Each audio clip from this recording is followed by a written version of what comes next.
This Pride Month, Sword and Key is raising money for Lambda Legal Defense and Education Fund. Lambda Legal Defense and Education Fund works to defend and achieve full recognition of the civil rights of queer people and everyone living with HIV in the United States. Their efforts focus on impact, litigation, education, and public policy work. For over 50 years, they have fought and won landmark legal cases, and even now have 6 active cases against the current administration. Sword and Key is raising money alongside their official Tiltify fundraiser, which means every dollar donated will be matched up to $150,000. There are also other ways to help: sharing the events, boosting posts, or even looking into volunteering your time with the organization. Every little bit helps.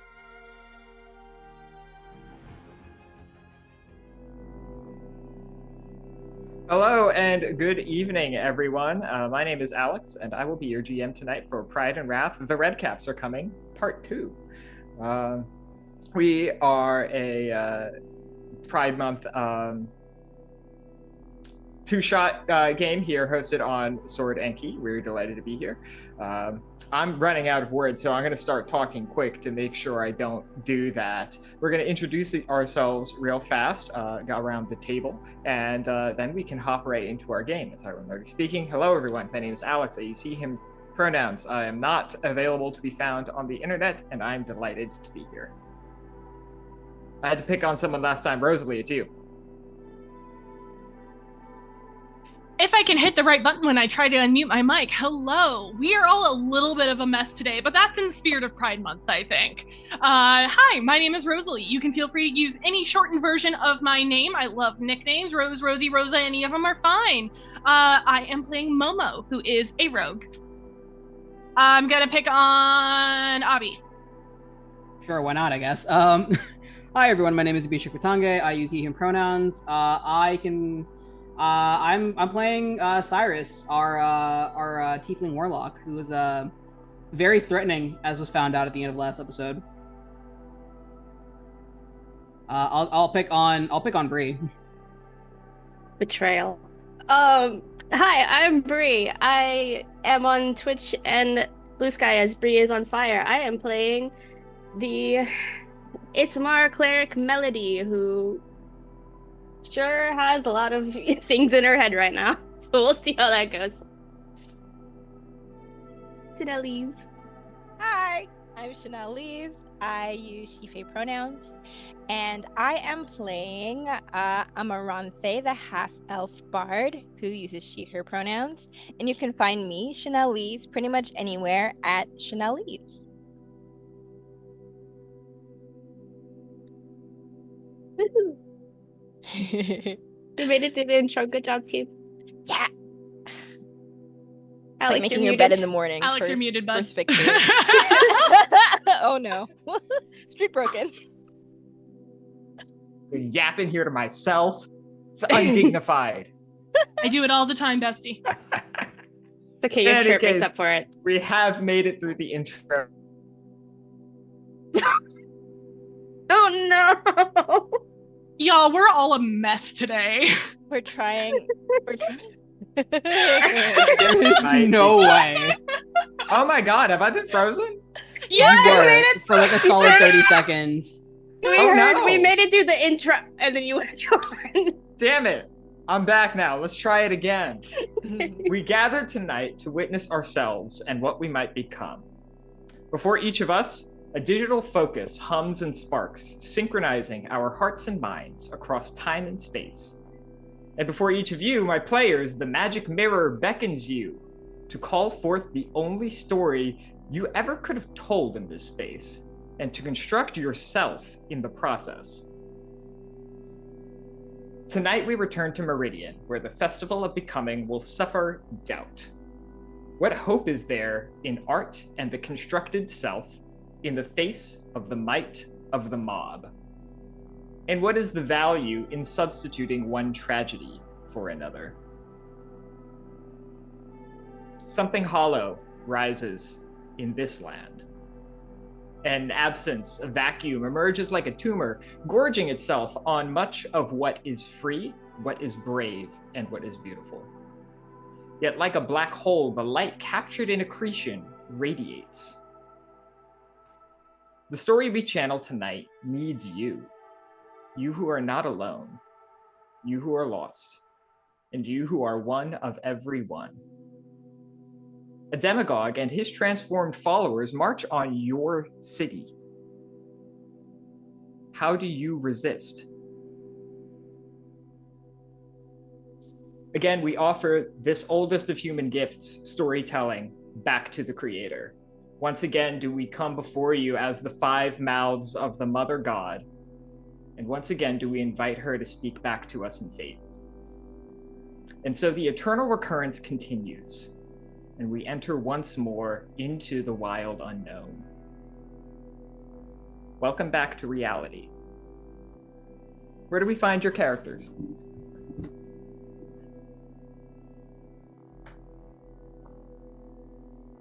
Melody is with Hadrian. I remembered. I got it. Getting ready to search for Oleander, if I remember correctly. Yes, I would say in short order, you are able to find Oleander and a group of 5 other stowaways, survivors of whatever happened here.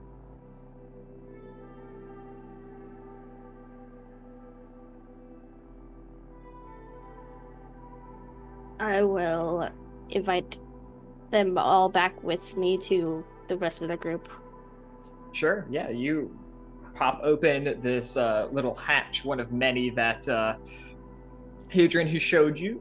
You've gotten an excellent tour of the various cellars in town, and this one finally is populated. And 5 individuals all come out, certainly looking a little worse for the wear, but no obvious violent injuries or anything beyond trauma and confusion.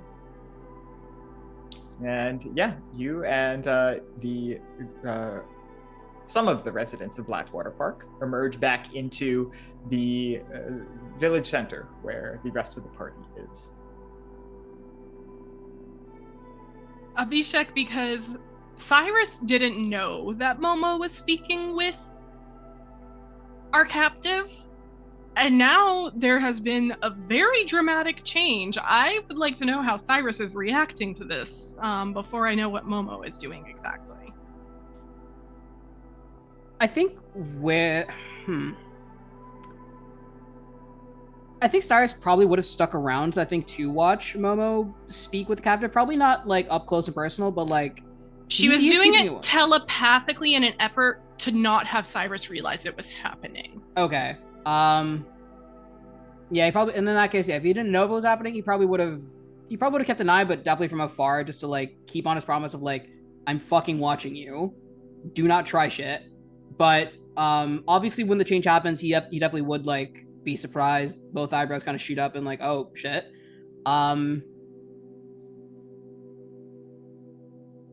But he would sort of get like a very, I don't know what would be like the word to use other than like interested. Like things just took a turn for the strange in the most illogical yet also completely interesting way possible. And that's definitely grabbed his attention. And certainly he'd tell his patron, you take a look at this? I think you might have stumbled on something very, very nice here. Gotta say, got a good sense for this kind of stuff. You get a you get a sort of feeling of excitement or maybe even hope at seeing this, and it's deeply unclear why.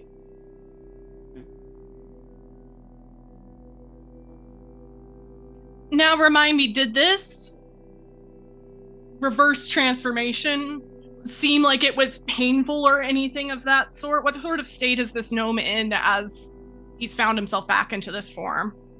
This gnome, who has at this point probably introduced himself to you as Fizztick Morton, I'll put that name in the chat.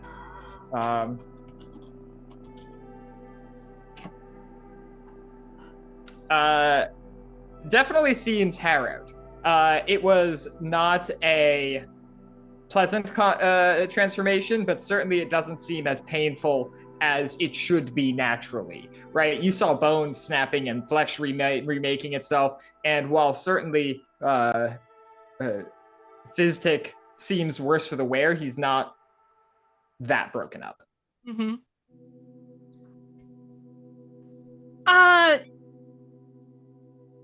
So I feel like you still shouldn't don't freak out still, because I glance over at Syris. I was not sitting near, I was not looking at him. Like, again, I was trying to hide that this conversation was happening.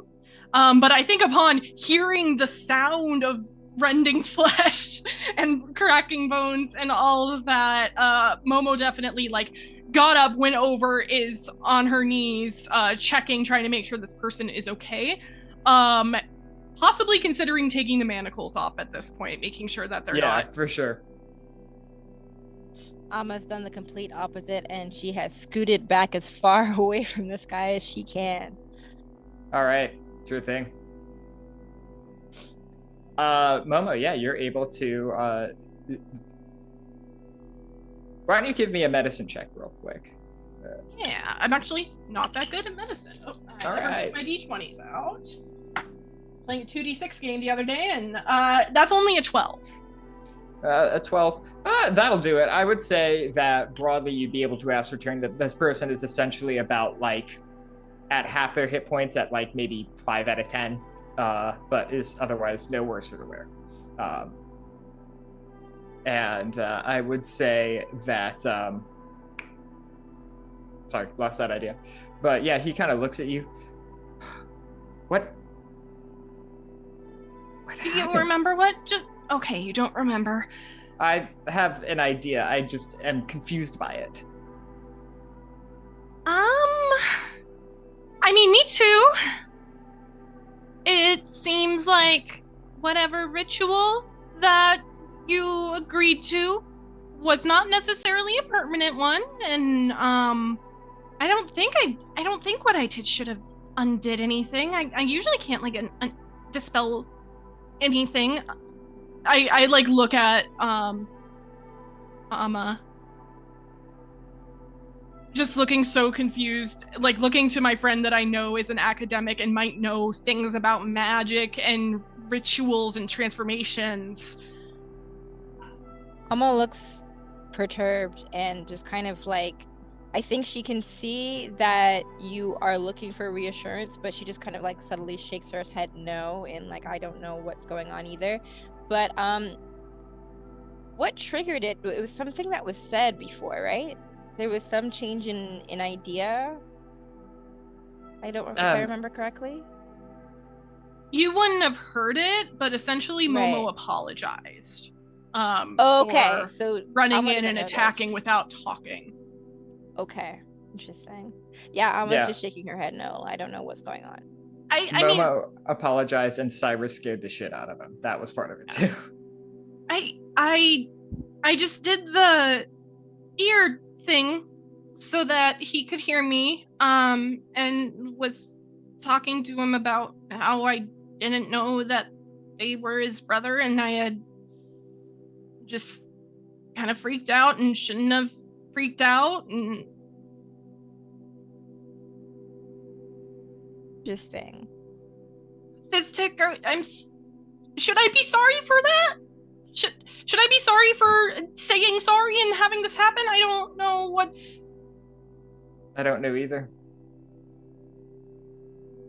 I don't know. I'm grateful, I suppose. If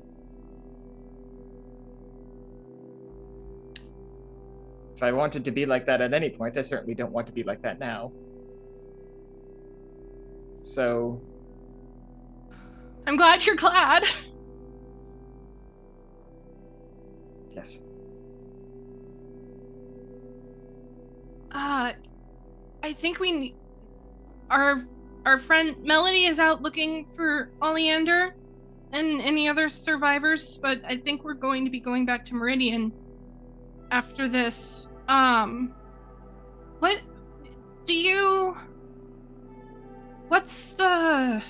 so sorry, everybody. I lost my notebook. What was the name of the hive mind? It seemed like there was some kind of hive mind ruler. The Hollow Sage. The Hollow Sage. Thank you. I was so sorry I lost my notebook. Do you remember anything about, like, when you met the Hollow Sage, or what it was like or anything? If you don't want to talk about it, you don't need to. No, I've just, not met him personally. I met the crowd. So those were the individuals I spoke with.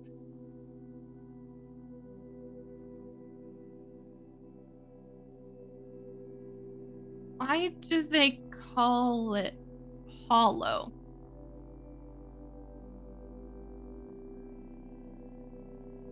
I suppose I don't know.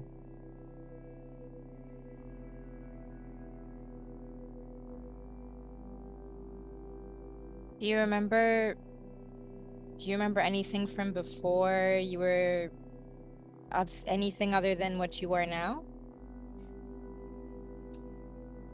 It's returning to me slowly, but then again, I didn't recall much of this when I was transformed. Ah.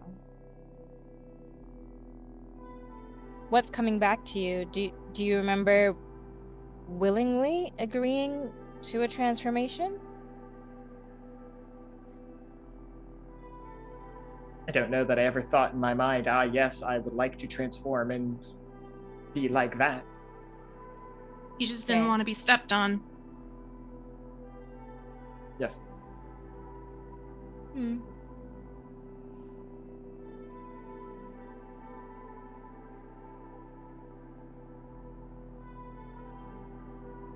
And how do you feel now? Are you in pain, tired? Very tired. In a little bit of pain, but I'll survive. Mostly confused. I don't know how I found myself here. But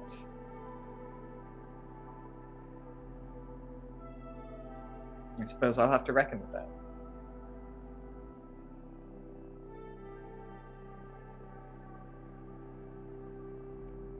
Suppose you're right.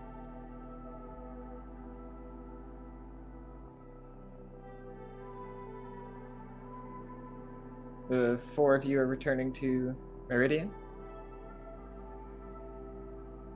Yes. I think we explain when Melody and Hadrian come back with the other refugees, I think would be the right term to use in this situation. Introduce Fizztick, have a short discussion. I think Momo pulls out of the air, catches one of her butterflies and pulls out of the air. I mean, technically it's two sets of fine clothes, but I think for Momo what fine clothes means is like comfortable, like cushioned, fluffy, comforting clothes. Not so much comfortable, but comforting. Like a nice, thick sweater, and it is in Fizztick's perfect size, and I think just tries to lets him have the time to get his mind in order as much as she wants to continue asking questions and also continue apologizing. Sure. Yeah, she lets the travel pass in silence. Yeah. If you are already traveling, Fizztick will actually he will sort of speak up as you begin to walk toward the road. If it's all the same to you, I'll be heading back east, back to Zenith.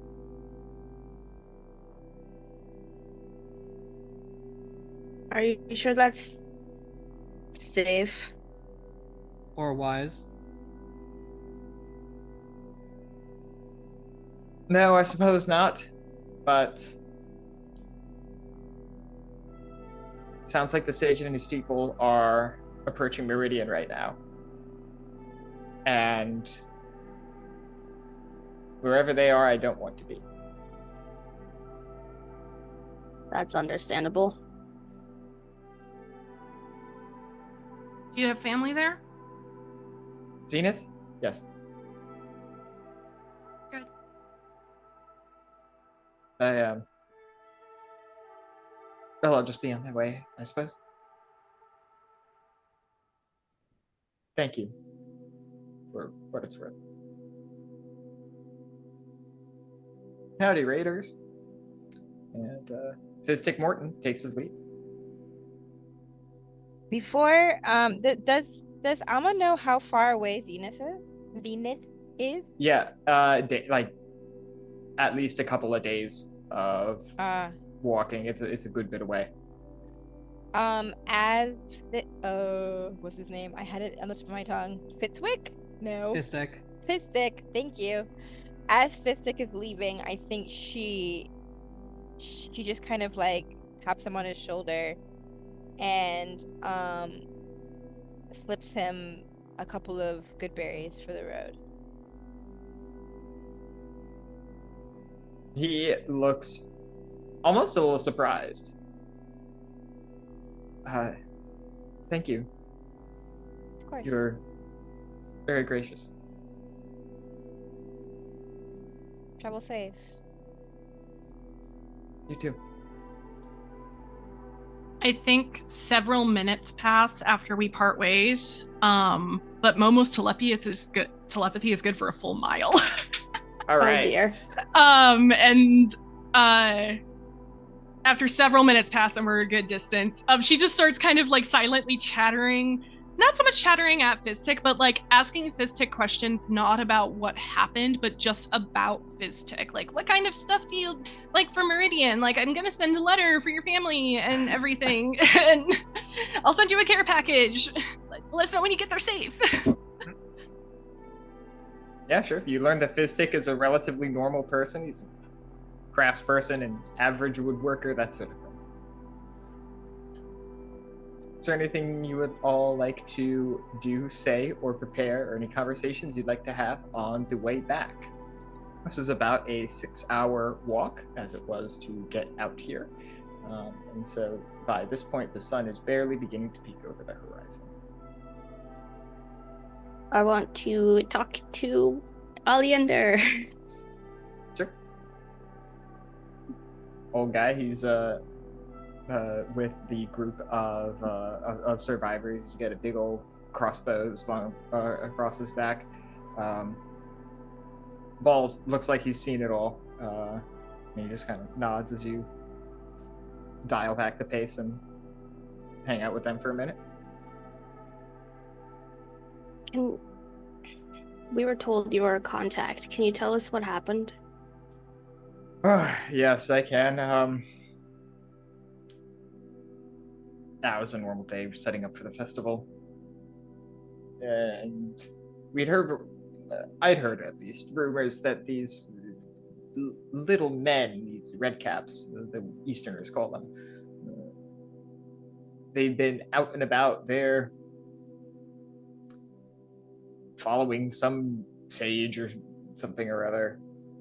Outlander shit, you know? And they rolled up. They were on the outskirts of the village for a while. Just yelling, trying to get anybody to talk if they could. And eventually, people from the village just began to disappear. More of these creatures would take their place.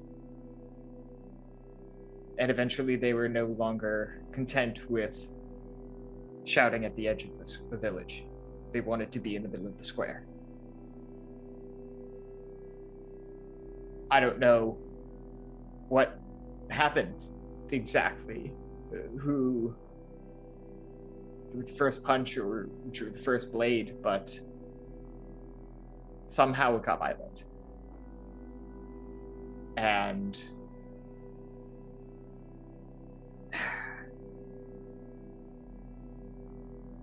several of the villagers were killed. Many took shelter. And as I've now come to learn, many became family.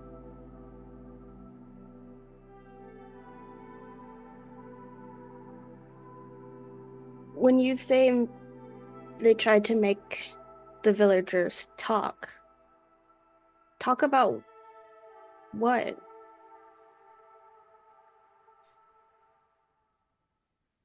I'm not really sure.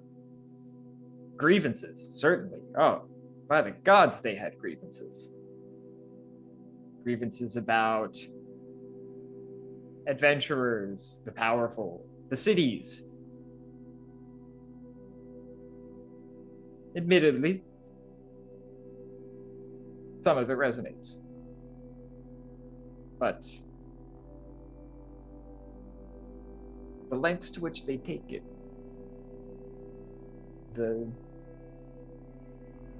their proposed solutions, unconscionable as far as I'm concerned. But in any case, they laid out their grievances and they offered a way out.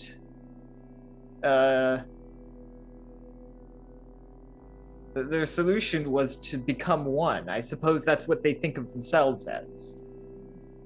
Many instances of the one. And in becoming one, I believe their understanding was that some of their problems would cease to be. That if they could homogenize the world in their image, that there would be no more conflict. Nothing to trip over, I suppose. What were they going to do for those who didn't want to become part of their...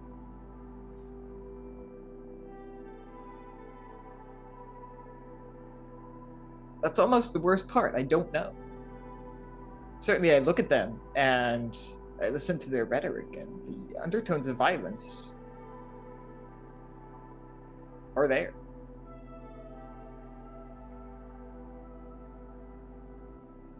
I can't say for certain if that's what each individual wants or is aiming for. And I don't know if it's foolish hopes, privileged old man, but I can't help but hope that, I don't know, some of it is just talk or ill-considered, or they don't really mean to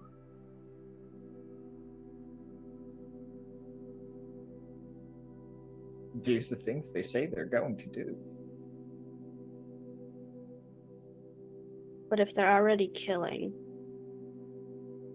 They think that either you're the boot or the neck that this boot is stepping on. There's no consideration that there could be no stepping.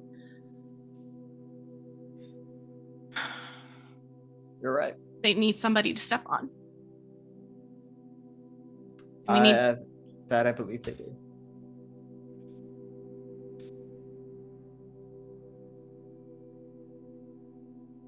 And I think Momo turns to like Syris and Amma, as we're walking. So we need to tell the Triune what's happening, but what after that? There to defend Meridian. Or I'm sure the Triune will know what to do.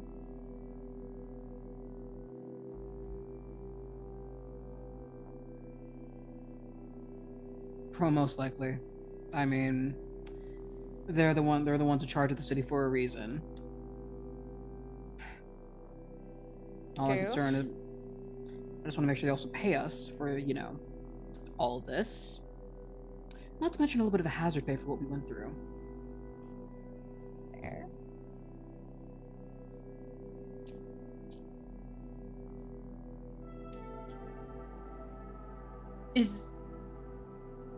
I guess we'll see what they say.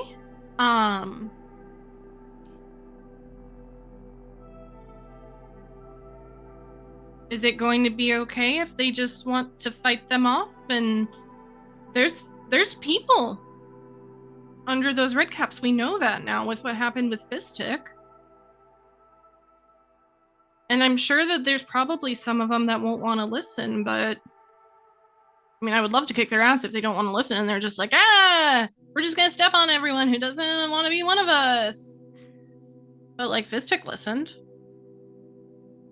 That's true. But consider this from the Triune's perspective. Are they going to take that chance that there will be people who listen? Even if we know there are, like Fistic. Do you want to bet that the Triune will be willing to take that chance and try that with every single Redcap, especially when there's an army of them approaching Meridian?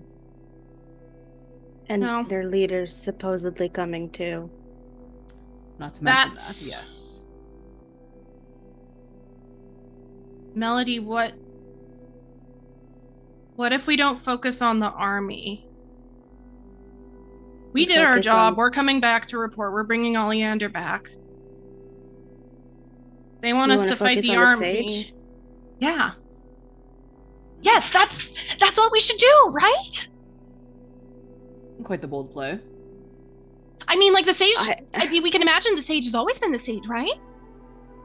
Or like the sage was the only one who wasn't persuaded into becoming the sage. The sage is the one who started it.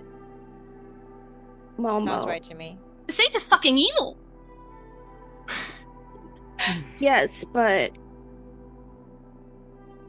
if we just kill their leader, they're going to turn on us. That's not an easy solution. It's not going to break anything unless he's magically has a hold over them specifically and it breaks that charm. That's just going to piss him off. It's going to make it harder to convince them.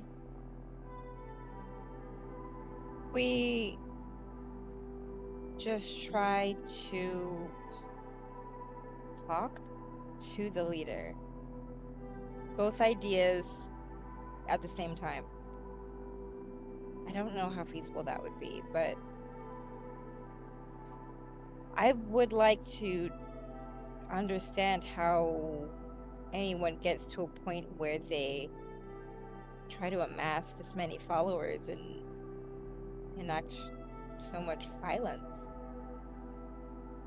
especially if it can be undone.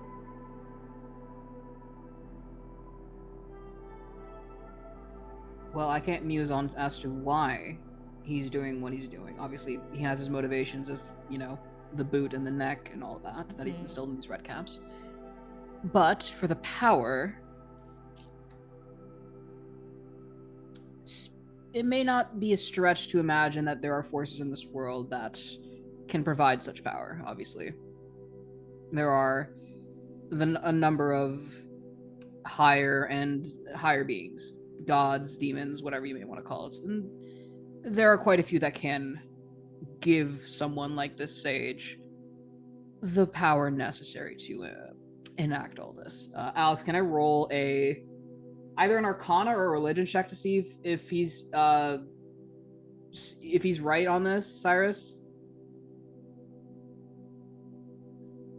I'll give you a history check specifically. That works too, honestly.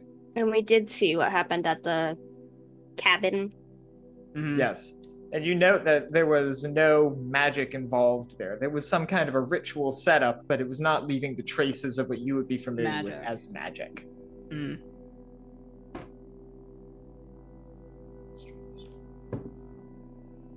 A 16. 16 will do it. Interestingly enough, you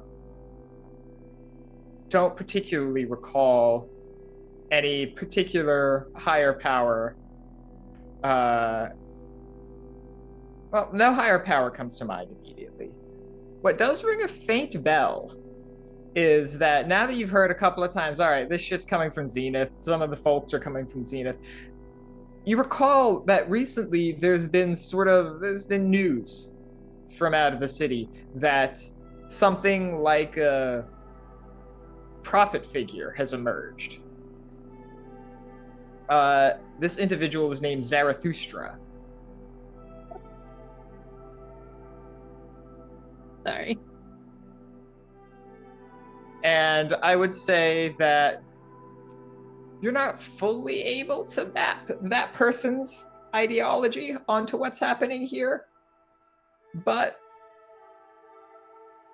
there are connections you're beginning to assemble. Okay. I think he'll sort of keep that to himself for now. He doesn't want to say anything unless he's confident in what he's about to present. So he probably would hold on to that for now and maybe do a little bit of research when he gets back to Meridian. For sure. As the four of you walk, you come across an odd sight. The sun is a little higher above the horizon now. The sky is a sort of interesting colorscape from the sort of vibrant blue off to the west to the sort of golden yellows off in the east. You see a group of 3 Redcaps sitting next to the corpse of an ogre. 2 women and 1 man. The first woman speaks. Tell me, brother, what is it that makes us one? It is our march and our song, the crashing of our battering rams, and our horns of triumph. Do we not all move and bleed and think and die as one? Surely we do.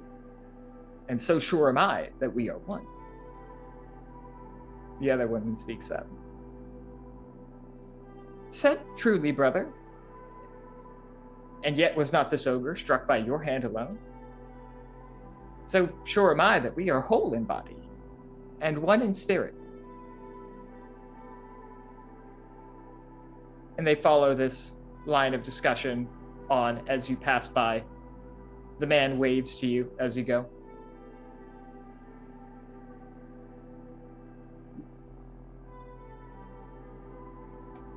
What happened? Momo, hesitated and glanced at everybody, but ultimately, stepped forward without waiting for permission or anything. She needs to talk to more of these before whatever happens next.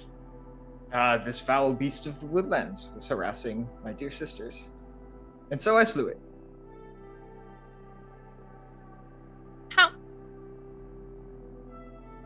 How? How so? Sorry.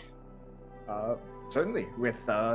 He lifts up a bloody hammer with my hammer. No, not how did you assault him? How was he harassing them? Ah, I see. He was attempting to eat them. Fair enough. This is like typical ogre shit, you know? Yeah, fair enough. Kind of forgot that ogres were monsters and my brain just filled in like a person, honestly. Shrek. Yeah. Well, you just murdered Shrek. What the fuck, dude? That's on me. Can I Yeah, go ahead. maybe do an insight or something perception just to see if I can gather how truthful that is.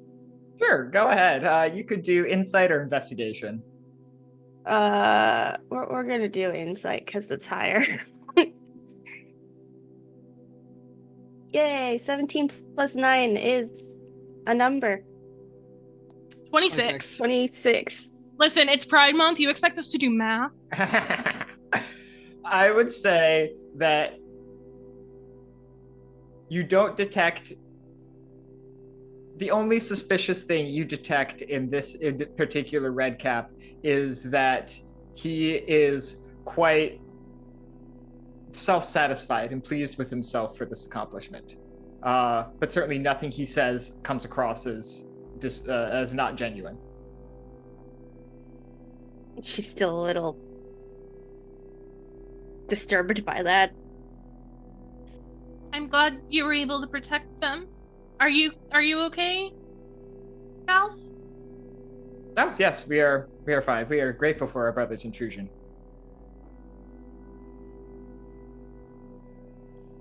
Intrusion. What brings you out on the road on such a fine day? Traveling.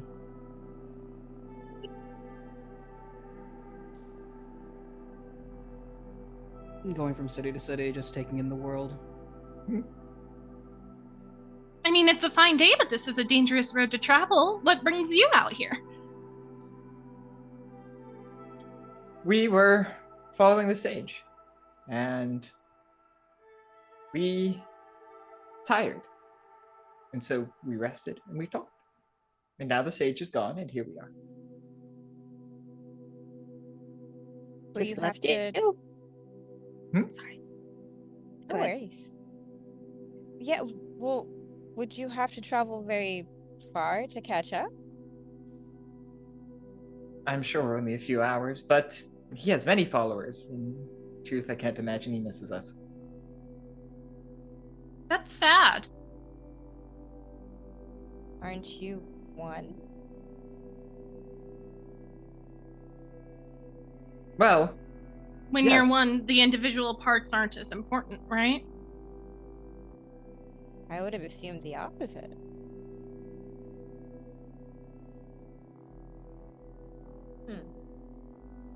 It's complicated. Many of my brothers would agree with you that since we are apart physically, we are no longer one. I don't necessarily hold that to be the case. So you don't agree with all of them? I personally don't. And I suspect I suspect they don't all agree with me. And I suspect they don't all agree with each other. Not on everything. Man shakes Honestly, his head. that's a bit of a relief. You and your blasphemies. You like my blasphemies. Be quiet. Man. His blasphemies? You like his blasphemies, Syris? I think the blasphemies are neat. They are certainly rather stimulating intellectually, shall we say. You said now that you're physically apart, you're no longer one. Was that figurative? No, he believes that they still are. I personally believe that we are still one even when apart. That it is something else in our hearts or our souls that makes us one. Interesting. Okay. Some of us believe that is dependent on our physical presence together and our doing of the same action. And while certainly I believe that is related to the thing that makes us one, I do not believe that physical action makes us one. So, more of a philosophical connection. You could say that. But real, nonetheless. See. And she sort of like holds up her hands and like touches her. You have been reminded, extremely gross, profusely bleeding red cap. She like touches hers and like her siblings and then like gestures towards Meridian. It is philosophical and real, I suppose. You will see that we are all one.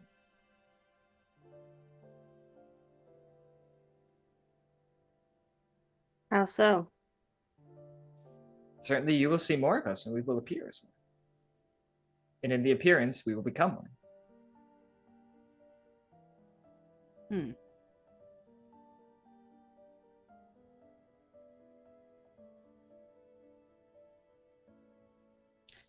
It's difficult to explain. But if you continue heading to Meridian, I suppose you will see it.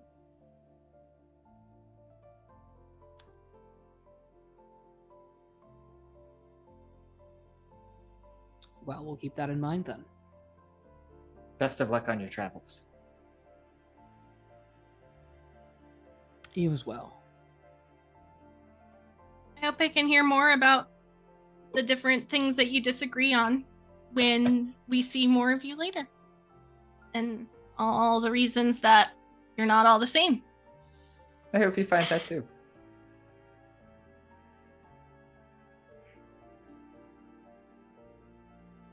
One thing you learn about the Redcaps is that they're talkers. Not just talkers, they're thinkers. They have pondered their surroundings deeply. And they have decided to become one.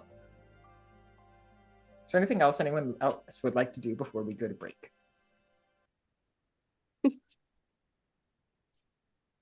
Melody's feeling weirdly nauseous. Yeah, Momo too. That's uncomfy. Syris, I think, can stifle it down a little bit, but I think before the group leaves the Redcaps, so he's just gonna ask one question. Out of curiosity, I mean no disrespect, and he's gonna point to like the bleeding caps. Does that hurt? No.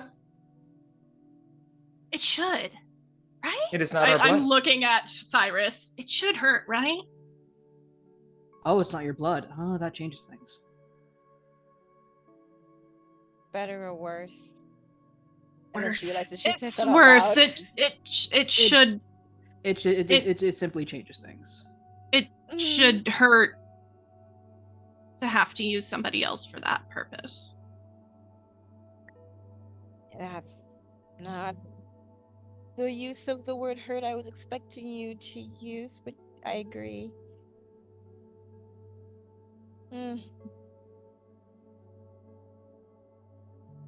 We should go. They're only a few hours ahead. Maybe we can pick up the pace.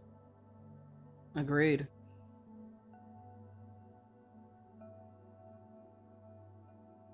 Four of you pick up the pace, and before long, the walls of Meridian appear on the horizon. And that is where we will take our break. We're going to, for everyone at home, we're going to take a quick 5-10 minute break. We will be back for 2 hours until 9 p.m. Central, 7 p.m. California time, if I remember that correctly. I'm not sure California time is the right way to describe that, but you know. Pacific. Pacific, yeah. I'm Eastern. Don't look at me. Yeah, 10 Eastern. Yeah, 10 Eastern. So yeah. Anyway, we're gonna go over break. We'll be back. Bye, y'all. Hello, everybody, and welcome back to Pride and Wrath. The Redcaps are coming. A Pride Month stream and celebration. Yeah, I think we'll just roll right back into our session here. So players, you are rapidly approaching the gates to Meridian. Let me see if I can't get something more going here. Ooh, let's go with that. Sure.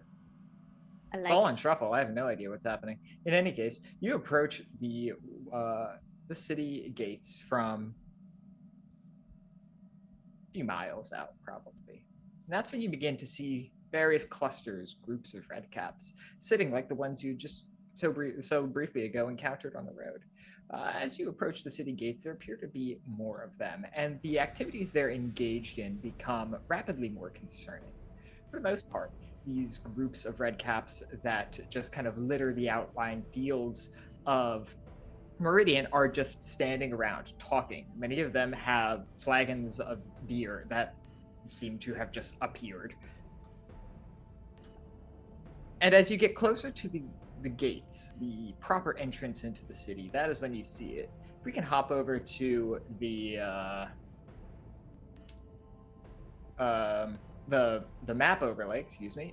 Players, if you want to drop your drop your tokens on the map. I don't know which way we're coming from. You're coming from the bottom.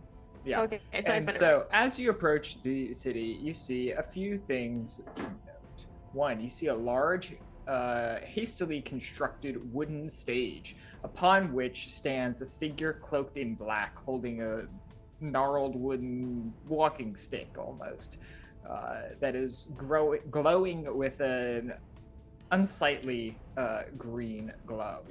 You clock this figure first. He's larger than the others. He stands out from the others, more magnetic in presence. And it is only after you have identified this individual that you see the crowd of Redcaps that is gathered along the main stage. And you hear the thundering of battering rams going behind him as groups of Redcaps take these 4 logs that have been cut down and capped with metal, and they are rhythmically just slamming against the walls of the city, singing hymns or something. It's not clear. From the stage, you see Redcaps blaring on these horns, and the sound that comes out of them is deeply unnatural. It is a violation of both nature and magic. And this is the scene you see before yourselves as you stand on a hill looking over to the city. I don't think we're going to have a chance to try and touch base with the Triune before we have to do something about this. I can send to them, but I don't know if I want to use the spell slot. I don't know how spell slots working. They're not going to know what to do. They're not going to know what to do. Especially in a situation that's evolving this quickly. Do we see any activity from the city, like the walls on top, or hear anything? Go ahead and make a perception check. I'm not on the right page. Hold on.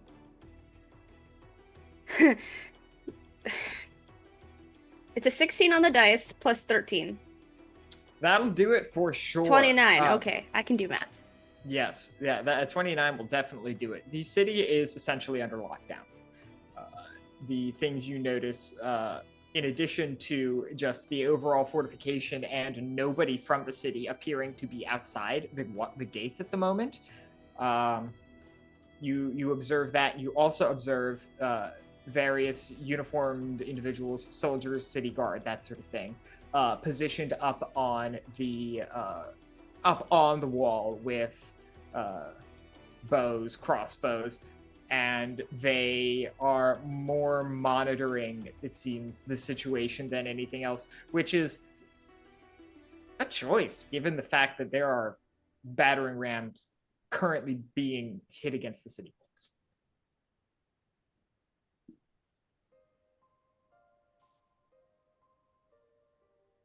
We have to do something, right?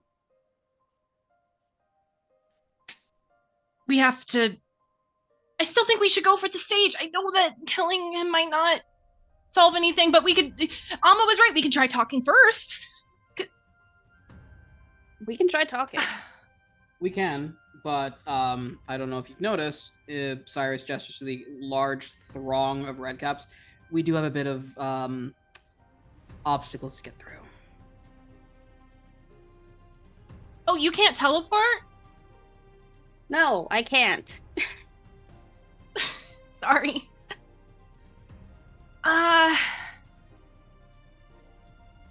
We just have to get through. We have to get through either through them or through to them, right? Whoever they were before. Those are the only 2 choices.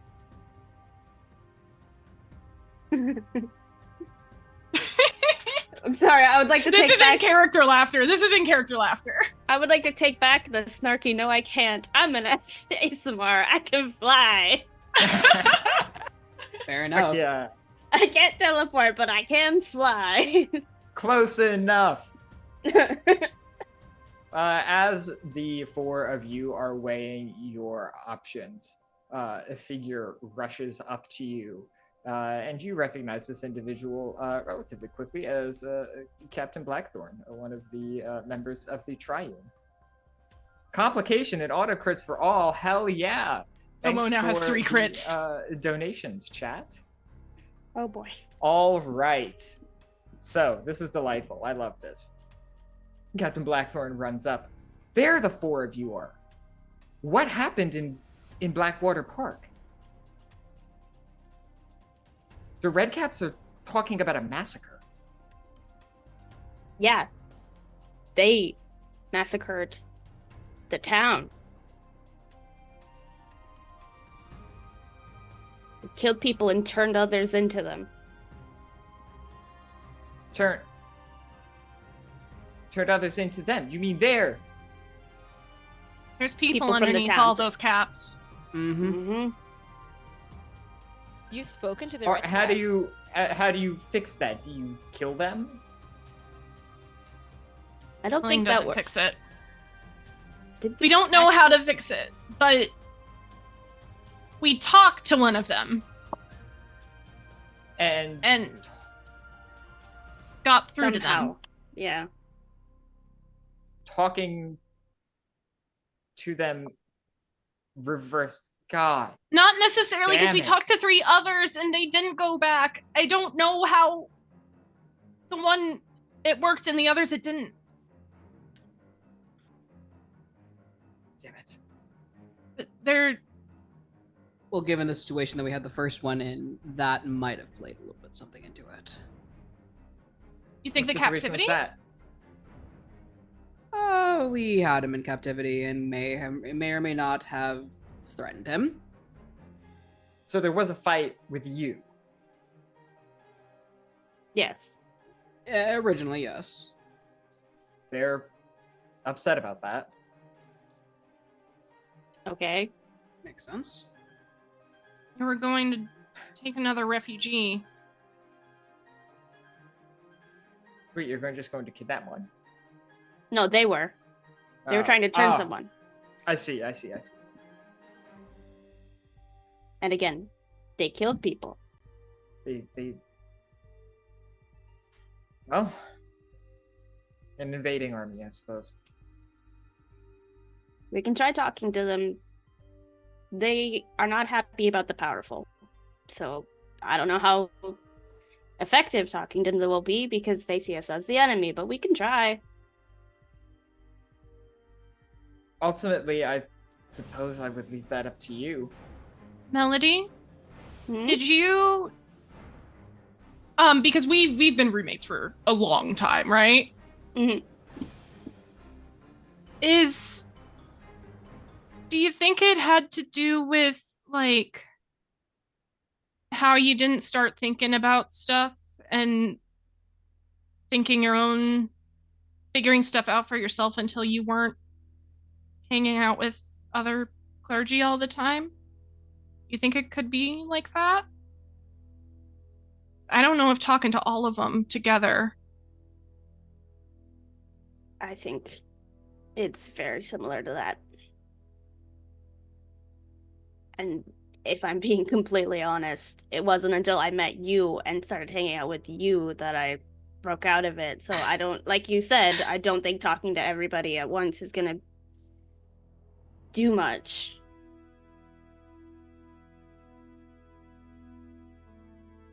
They all think they're one.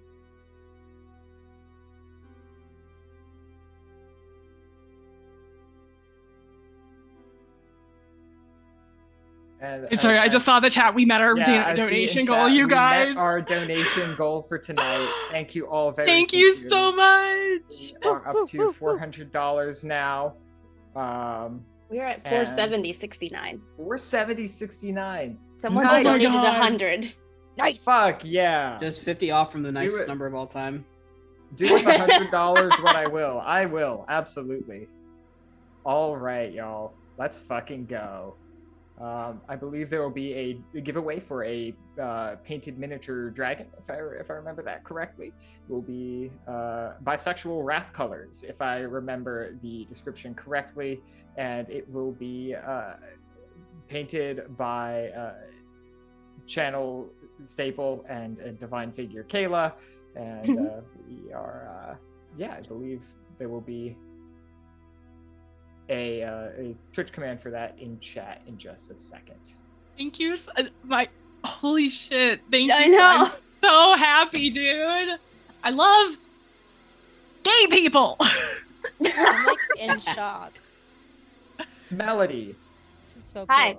can you roll me a wisdom saving throw? Your DC is 22. Oh. Use one of our advantages. Use one of our We have autocrits. advantages We from our also have wonderful autocrits, yeah. donators. I don't want to do have an auto- auto crit, but we have fair. advantage. I'll take an advantage. All right, let's see it. I want to save the auto crit. Fair, yeah. Okay. I can't do math. What are the numbers? 13 plus 9. 22. 13 plus 9 is a 22. Oh, you just ju- hit it. You Oh just hit god. it. I'm You a were cleric. saved from the effects of a suggestion spell. However, the accompanying vision is no less personally compelling and harrowingly beautiful. As you reflect on your own religious traditions and your movement through life, and you look out at the sea of red before you, you really do begin to see what they were talking about on the hill a bit ago, these Redcaps. They all kind of do appear as one at this point. It's disconcerting. And yet, in that space, you receive a vision of harrowing beauty. You see yourself walking from this low-lying hill that you're standing on into the crowds, into these small groups of outlying Redcaps, not near the main stage. And you see yourself talking to them. And in this vision of religious ecstasy, you see them transform back in droves, in legions, into the people they were. Many come out confused. Many come out deeply angry. And as the vision progresses, you see yourself and your three compatriots standing at the front of a new one, a new united thing composed of disparate elements, summoning a wrath untold on the Hollow Sage. The vision ends, and you stand alone and clear-minded, back in nature, back in reality. The shade of perfection, the haunting visage of God, of Enuma Elish, lingers in your mind. It tugs at you. But you, for now, can tug back.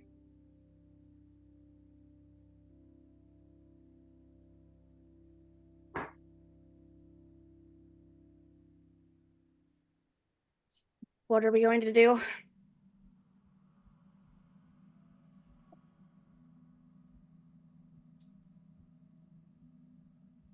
Amma? Syris? Do we need a plan? What are we doing? Do I know where that suggestion spell came from? Sure. I'll give this one to you for free. Yeah, it came directly from your deity. Okay. I think that makes her really mad. Uh-oh. Yeah. Yeah, it would.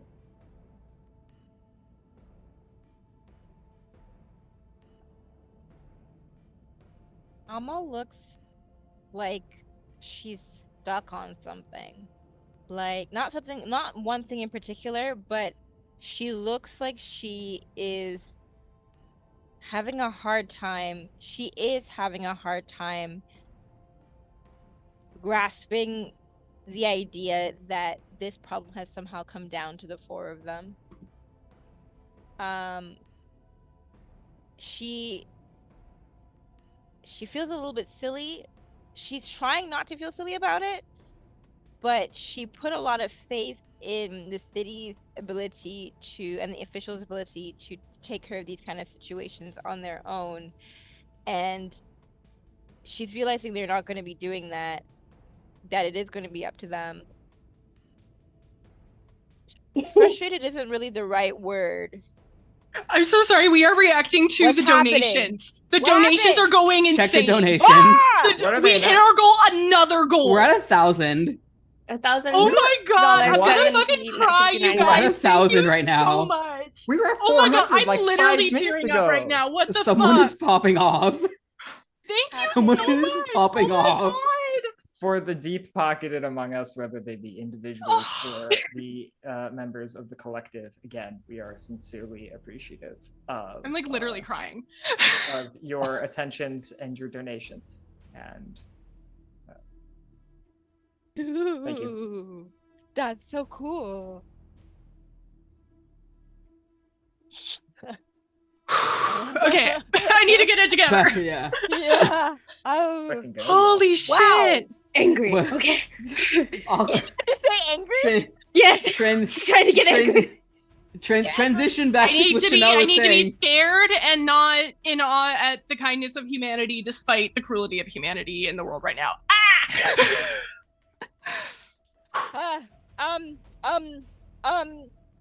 Yeah, Amma is realizing that maybe the city guards ain't shit.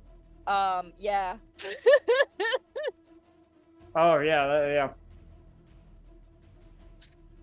Cyrus, No, where you at? Stop. Who did that? No, You have to stop. stop. Oh, gun. Who's doing that? Are you serious? I'm sending you to the principal's office. Hang on, I'm refreshing the tiltify. Oh my fucking god. So what?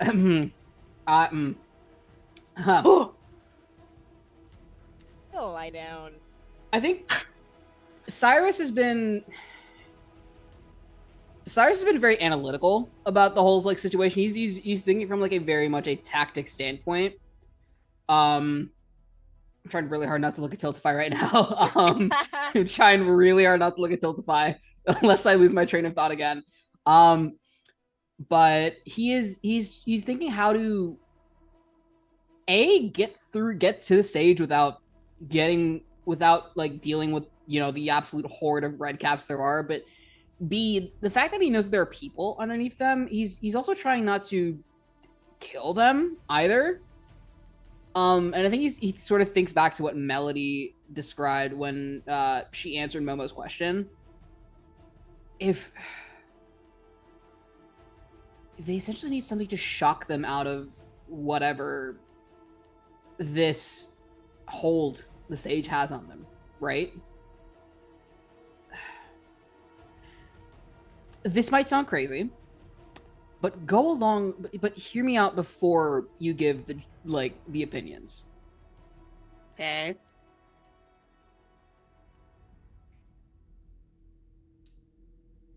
I might have an idea on how to get to the stage without going through the Redcaps, at least for now. But it would involve us getting in a fight, obviously. What if we in a sort of show of make it a spectacle, challenge the sage to trial by combat? Make it public for all these Redcaps. I mean, these guys want to prove that they are the boot on the necks of people, right? Okay. Why not give their leader a chance to prove that ideology in a show of strength? Their ideology isn't that they want to be the boot. It's that they feel they've been the neck and they're Right. trying to become the boot. So Right. if we do that, they're just going to treat him as a martyr, I think, right? Right. That's what I- But I didn't say this was trial by combat where you had to kill the opponent. Okay. We fight him, we beat him, but we don't kill him. Killing him undermines everything we're trying to do here. Killing him would turn him into a martyr, just like Momo had said. That would be the worst case scenario, in which case all the Redcaps would probably storm Meridian and cause untold amount of death and destruction. No, we beat him, we let him live, and show him that this ideology that he's touting is flawed and wrong.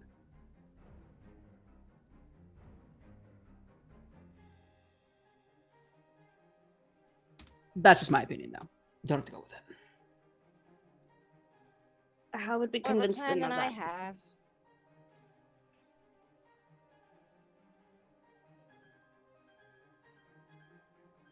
As the there are 4 of you, and one day I will get that number correct. That's the 4 of you. Continue your planning. I'm going to burn one of those intrusions that I got. Of course, gotta use them now. So 4 of you are planning. You hear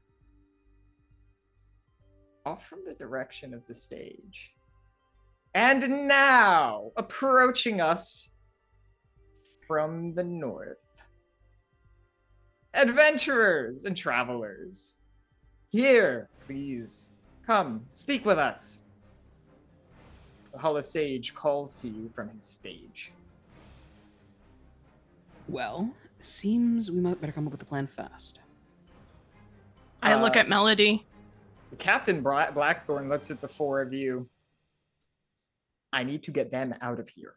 Can you handle this until I can get back in the city? And we can begin to push them back. If you want to talk, if you want to have a trial by combat, that's fine by me. It'll take me about an hour. We'll do our best. All right. All right, you miserable lot, you're coming with me. And she addresses the civilians who you had rescued from Blackwater, and she begins a long arc around the eastern side of the city. You assume trying to get through some back door or hidden access that only those in the know would have the ability to access. Or if you stand alone, the Hollow Sage and his followers beckon at you.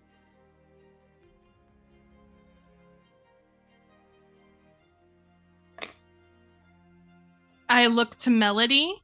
I feel like I have enough insight and everything to know that like she is in it right now, and I look to her, letting her take the first step forward.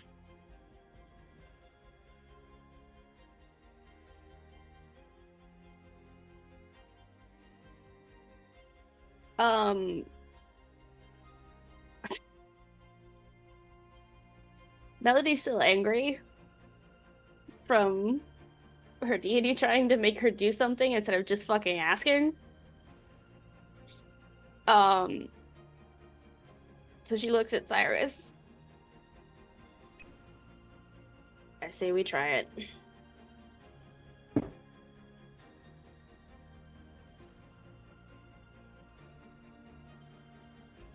All right, but given that we have to stall now, we could also talk to him. Hopefully, that might get some time, shave some time off whatever Blackthorn needs to do before we devolve into possible combat.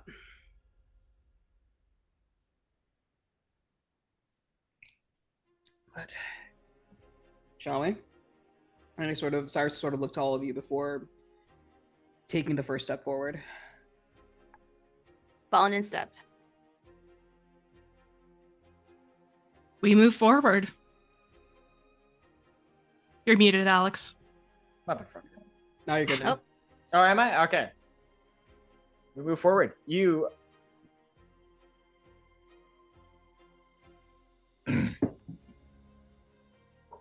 excuse me. You progress. You walk toward the stage, and you see untold legions of creatures. Certainly not that many, a few hundred at the most. Most of them are, like I said, scattered around little conversational groups on the fringes. But you pass through a good 40 or 50 of them as you approach the main stage. What do you do as you step up? Try to project confidence.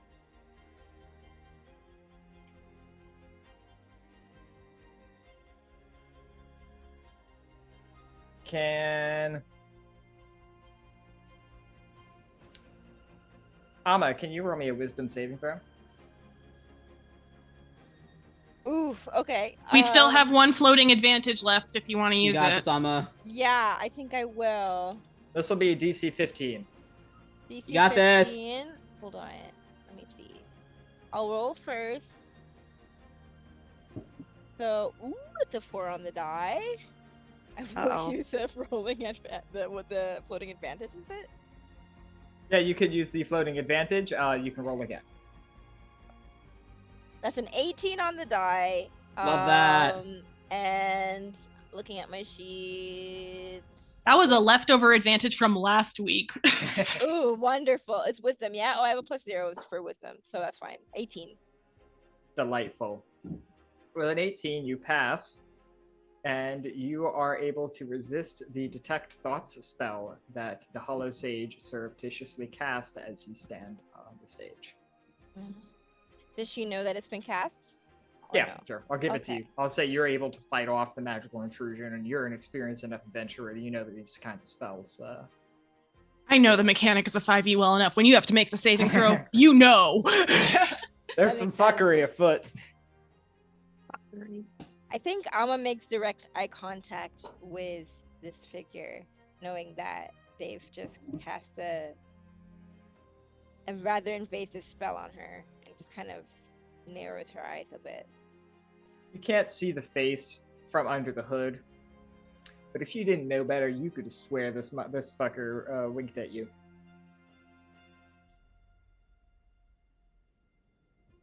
Have you a question for us? Amma? What? I the do. figure. I've heard many tales of troubles coming from the north, but we'll save that for later, I suppose. Come, tell. What brings you to us today? You seem to be in between my party and our place of dwelling. What brings you here? It's spreading a message, I suppose. And that message It's is fortunate that fate brought us together in this way, is it not?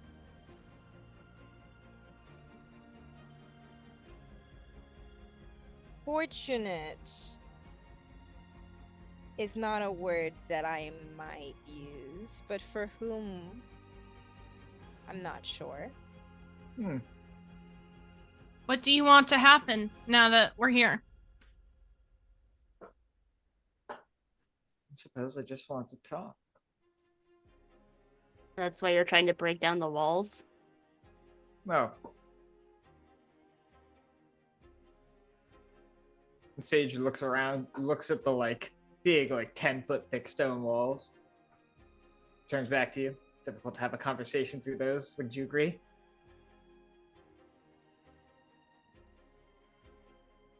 The city doesn't keep people out if they just intend to have a conversation. You're not being honest.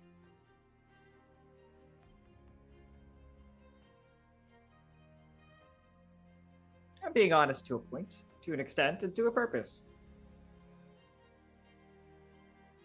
Isn't that what we all do? What purpose? Unification. Peace. Tranquility. Again, looks towards the people banging down a wall. Forced tranquility? Growth can be difficult at times. These are growing pains. They will be eased with time. This is you forcing people to accept whatever you think is right. That's the most interesting part, don't you think?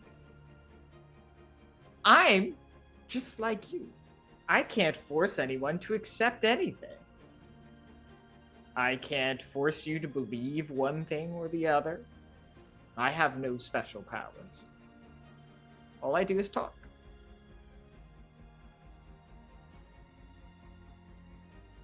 And what people do in response to that, well,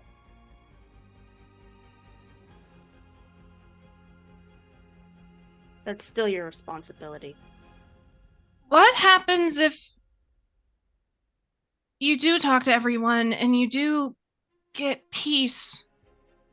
How do you soak your caps? the blood comes naturally. From who? Roll a persuasion check. I would love to. I would like to remind you I have plus 11 to persuasion. DC is Off, 15. let's go. 26. 26. Well, Pop off. I suppose I could let you in on a little secret.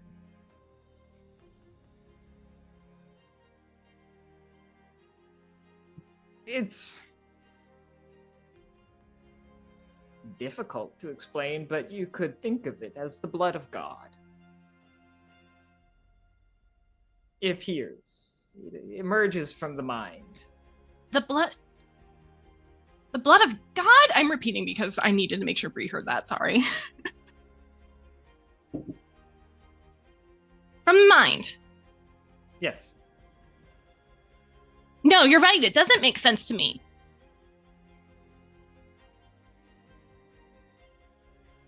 Well, Melody, No how do other we feel explanation about I somebody could who give wants to these days. use the blood of God to sustain themselves? I can tell you that God doesn't feel too happy about it right now. I'm sure it'll be fine. Mm-hmm. Hasn't died yet. Still serves a fine purpose.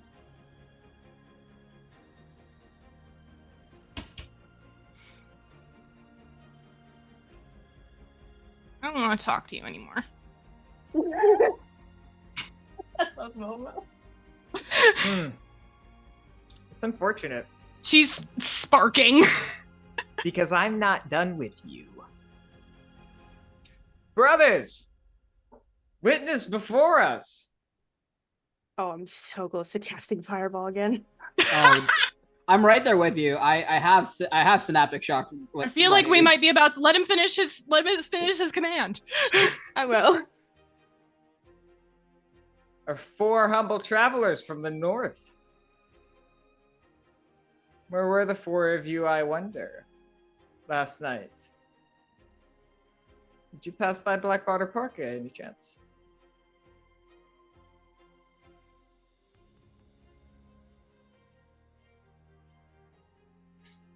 Might you, in fact, be responsible for the deaths of our honored kin? And what about the deaths of the villagers? You spoke to Fizztick. He said it was What a good about thing. this? What about that? Let's stick to the topic at hand, shall we? We shall not. Spoken like someone trying to dodge allegations. Go ahead and roll a persuasion check. Which one of us? You can both roll 1. I'll treat it Alright. as something like a help action. All right, that's fine. Yeah. Okay. I remember what we made Melody's charisma when we built these characters. That is a yeah. 9. That is a 19 for Syris. A 19. All right, that'll do it. Between the two of you, you're able to put the sage on the back foot. He evidently did not plan for so stiff a resistance. And as the Redcaps are certainly invested in the rhetorical successes of the sage, one of them does shout, "What did happen at Blackwater Park? We were only supposed to speak with them." I think Syris would like to capitalize on that. How's that? So I think picking up on what that Redcap shouted, I'm like, well, that's a funny thing you ask, my dear Redcapped friend.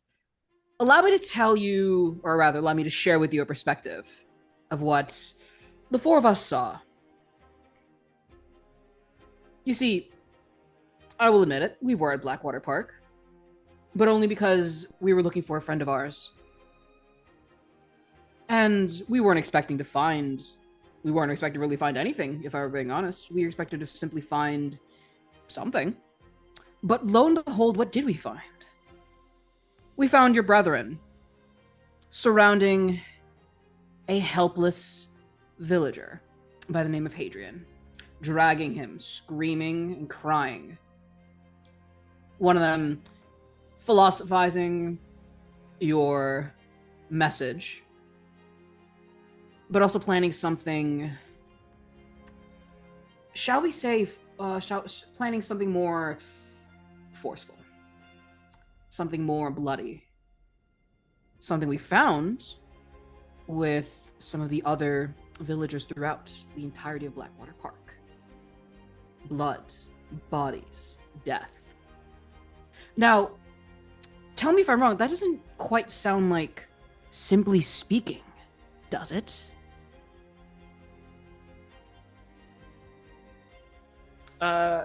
Go ahead and roll an intimidation or a persuasion check. If They're I both the same. may, Go ahead, if Amma. I may, Amma is a bard who loves to use major image as she tells a story. So if I could propose the help action as she casts major image to make like as Abhishek, as Syris is which one's which? As Syris is telling the story, Amma kind of like slips into her bag of like tricks from the tavern and starts like visually representing what happens. Like even just a dragging of the body, the major image is like it's only one figure, right? But she can like pantomime it and like not humorously, of course, but as an actor and as a magician, make it come to life. Absolutely. I love that. You can go ahead and mark off that spell slot, and Okay. Syris, you can add an advantage to your roll. Nice. Okay, I'll make it persuasion. Persuasion. Mainly because he's not trying to intimidate these guys. He's actually trying to use Gotcha. logic and reasoning to word them out, to like sort of win them over. Sure, absolutely. It's same roll either way, but yeah. So, can I ask something? Are you trying to win the sage over, or is this more for the audience that's watching? This that is you're more for the persuading? audience. This is the audience. All right. So this first roll is a 24. Second roll is 20. So 24 will be the roll. 24 would be the roll. Yeah, that would do it. It's a surreal scene that blossoms before you as Syris, you take center stage, and with the authority of hell rising from beneath you, you give a fiery and compelling oration to the Redcap audience that is made all the more majestic by these beautiful visualizations that sort of freely cross between the symbolic and the real.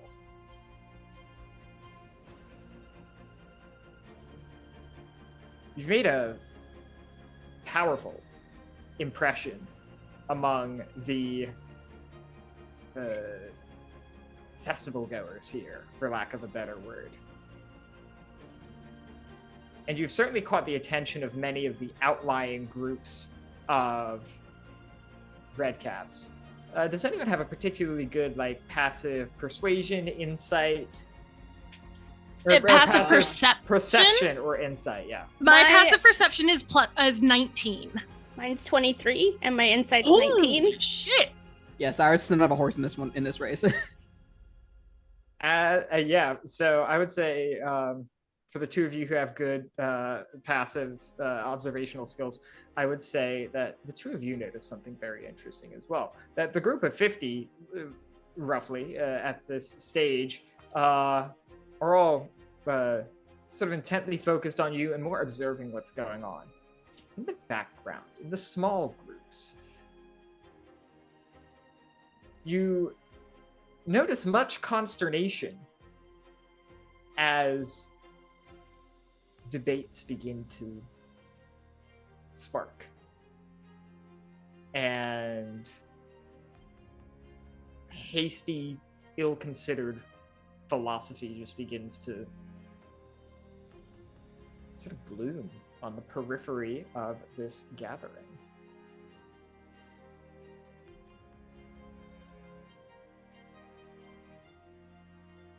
So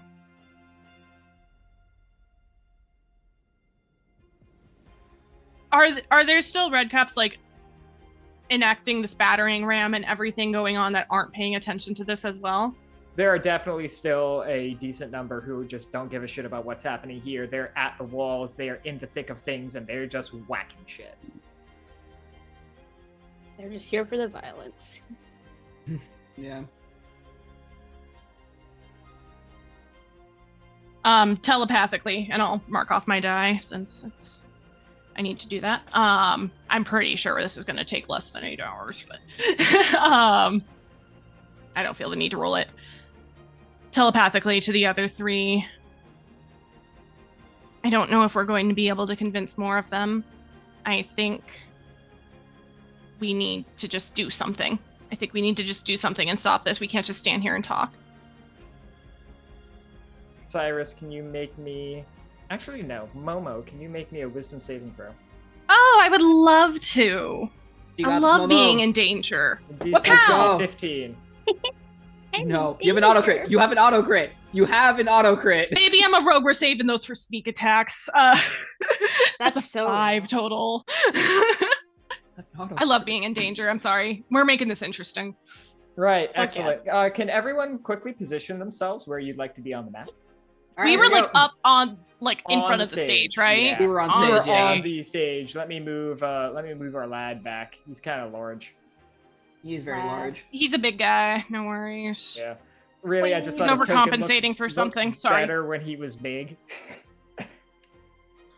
Map is the bane of my existence. Not the map. The map's great.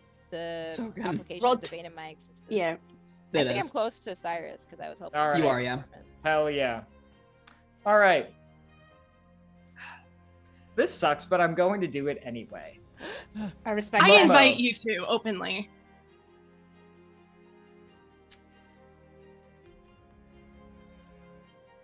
Does Momo have any bad habits that she's ever tried to quit doing? Oh, so many. It's the no hesitation for me. Well, she doesn't. She struggles with impulse control a lot, and that's even been demonstrated in the course of our adventure here that we've been playing together. She is who she is. I love so. that. In the same way that Momo has felt that experience of when your body just does a thing that your mind didn't want it to do, and an impulse gets away unchecked, or a vice is indulged in one more time. Momo, you fall under the effects of the Dominate Person spell. Oh. Yeah. and you lose control of your body. Uh-oh. Would you like me to three make a of roll, you- Alex? Not yet. The three Okay. of you see Momo just kind of freeze or lock up briefly. It's not fully sure what's happening, but something has certainly happened. And Momo, is at this point that I'm going to ask you to step down from the stage and make an attack roll at the nearest red cap.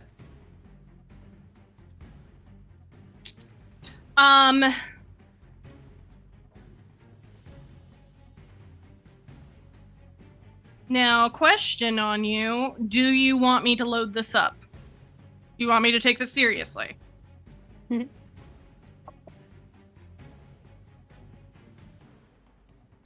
worst part is it doesn't even matter. Oh no. Oh. No. Just tell me, baby, am I hexing them? That's up to you. I'll say no, just because I don't think that this has that much to it. So I don't have advantage. Would I get sneak attack? Do you want it? I mean, do the Redcaps consider me an ally within 5 feet at this point with Probably this not. going on? Okay, great. I Almost don't get certainly sneak not. attack then. All right. Okay. Okay, so that's going to be a 17 to hit. Unfortunately, a 17 will hit. Beautiful. I don't get sneak attack. Okay. That is only 6 psychic damage. I right. think when this happens,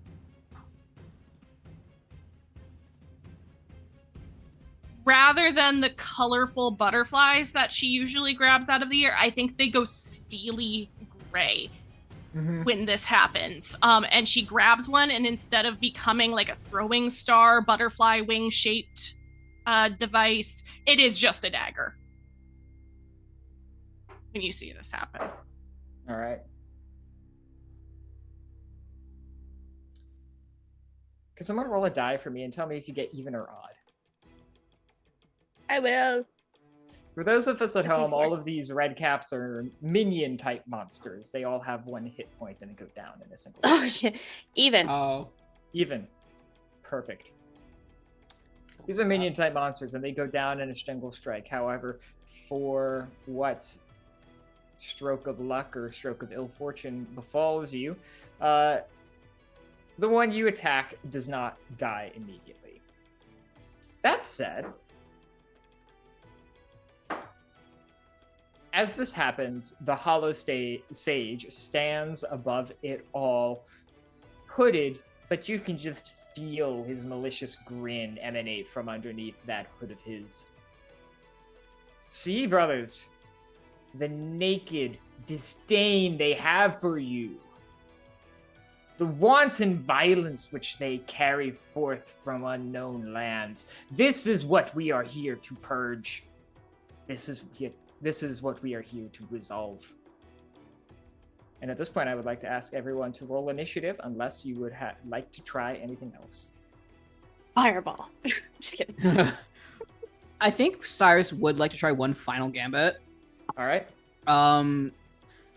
Seeing that the situation has devolved with Momo seemingly going rogue and attacking a red cap,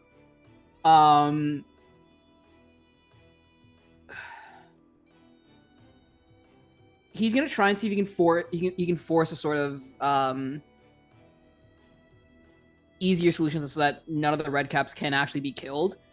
Sure. He's gonna try thaumaturgy booming voice. All right. Right before you do that, I will quickly say, Momo, you hear the voice of the hollow sage reverberate in your mind. And now I'm done with you. You're no longer useful to me. And you regain control of your body as you stand on the ground in front of a sea of people who want to kill you. I think this like almost aura just flares out from her, not just glimpses of wild magic flitting around her, but like a full like burning aura, just prism of different colors flaring out from her skin, and I'm gonna wait until we're in initiative to fully react to what's happening. All right, and Syris, you had one more thing to do before we hit initiative. Yes. All right, let's see it. So seeing the situation evolve, he's going to do Thaumaturgy Booming Voice because that does give him advantage on intimidation checks.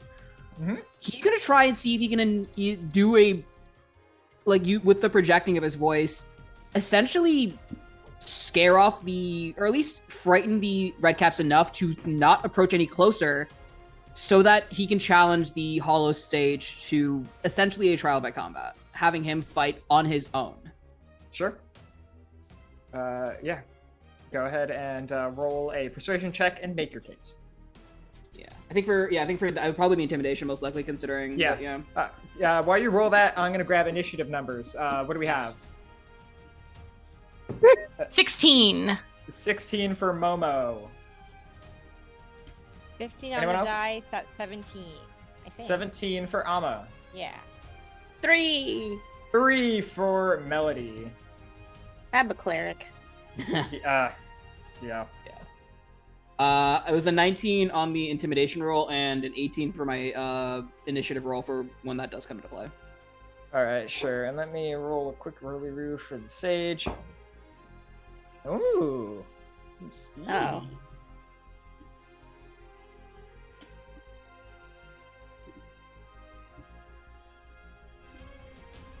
All right, now make your case for the intimidation roll. It will pass. Okay. So using the amplified effects of the booming voice and essentially summoning the entirety of he's sort of thinking back to what he did to Fistic when he was still a red cap. Mm-hmm. He essentially does a grander scale of that, essentially exuding out this terrifying, hellish aura of just approach any of us and you die instantly, so back off. Mm-hmm. And essentially you hear him shout, essentially verbatim that, if you approach any of us in this moment, you will die painful, miserable deaths. And if you fight in service of that man, and points directly at the Hollow Sage, before turning directly to the Hollow Sage and simply uttering, I have to count the words, 7 words. We challenge you to trial by combat. Before adding, unless you're too afraid and need to hide behind your minions. All right. This calls for a percentile die.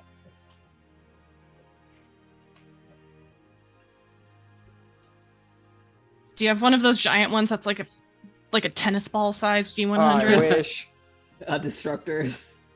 Weird golf balls. The decider. Essentially, a D100 is essentially a golf ball. Yeah, They're like palm sized usually, like baseball They are. sized. Yeah. No, I mean all the little facets are just they're so small. The little dimples on it, yeah. Yeah, the Ah. golf ball dimples. Oh, Almighty God, what have you given for us? All right. Well.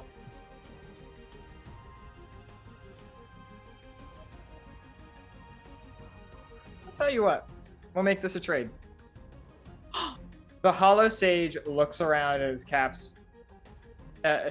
Jesus. At the His red caps. caps before him. At the red caps before him. To the walls, brothers. This will be but a moment. And the red caps progress to the walls, assisting in the battering efforts.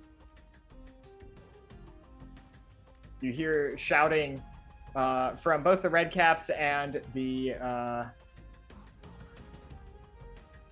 men at the top of the balcony. Oh, Grips, that's my mistake. I mean, you That's move good. me in many ways, Alex. It's okay. All right. So, with that, let's get going, I suppose. To start, what's this guy gonna do? Of course, he goes first. Ugh. Yeah, he did say he was a bit of a speedy boy. So Yeah, he was unexpectedly speedy. They rolled a 16 on the die. All right, let's see. Gosh, I should have studied this sheet before I got started. It's one of my fatal Fuck it, DMing flaws as well. We'll go for a multi-attack on, let's say, Syris, you're up. All right, So fair let's enough. see. I did taunt the guy. Does 18 hit you? Yes, An 11 almost certainly does not. definitely does not.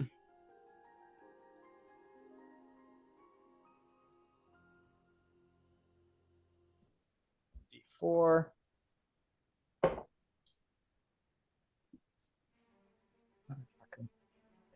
You take in total of 18 points of slashing damage, and you are charmed until the start of the next round. Ooh. Okay. Ruh-roh. The hollow sage from underneath his cloak whips out a oh no, fuck, he's carrying his walking stick. He pulls back and with surprising speed and strength just kind of comes down real hard on your clavicle right here. Doesn't quite break any bones from underneath your armor, but you feel a strange magical imprint left on you. You're reluctant to attack this man. You said 18 damage, you said? 18 damage total. Okay. And we are up to Syris, and then Momo, you're on deck. Okay. So I know I'm charmed at the moment. Bobby, 1 sec. I need to look something up, but we might have something in the party that will change what's about to happen. Give me 1 sec. Go Yeah, ahead. and I guess I suppose hey. it is all of Well, y'all here's the and question. then the sage, so you can flip turns around in order if you need to. Okay. Yeah. Here's the question. Was this... I did not catch. Did Syris have to make a saving throw against this? Did No, not. this was an intrinsic effect of the attack. Damn. Then Amma's counter charm does not work, unfortunately, fair. because that's only if you fail a saving throw. Damn. Gotcha. No, it was good. Good thought though. Good thought. All right. So I am charmed. How long would the charm? Actually, was there any way to break the charm, or would I have to just deal with it for a set amount of time? The stat block does not provide a way to break the charm. If you have some ability that you would like to try and use as like an action or something, I'll say you could. I'm currently looking. I don't believe I do. Okay. But that's fine. In that case, I'll try to attack him through the charm. I know it's gonna suck through it, Yeah, I believe you have. You can't attack the charmer. Okay, you can't attack him. but I straight up can't. Okay, Yeah. that's fine then. In that case, I'm going to do a little something then. I'm gonna cast the spell Armor of Agathis. All right, hell yeah. So that is going to give me 25 hit points due to it being a 5th level due to my pack slots. All right. It's 10 hit points. 10 hit points, sorry. Mhm. And if a creature hits me with a melee attack roll, they take 5 cold damage. Okay. All right. And Amma, you're actually up next. I apologize. Yeah. Sorry about that. I was muted. I thought you had said Amma, and then I realized you said Momo, so I nodded anyway. So it's fine. Yeah, I think Amma is going to aim a guiding bolt at this guy. All right, let's see it. Okay. How do I do that? Guiding bolt. Oh gracious, I have so many different. I have a Frankenstein sheet going on with like Roll20 and a PDF open and everything. That's 4d6 radiant damage on a hit. What do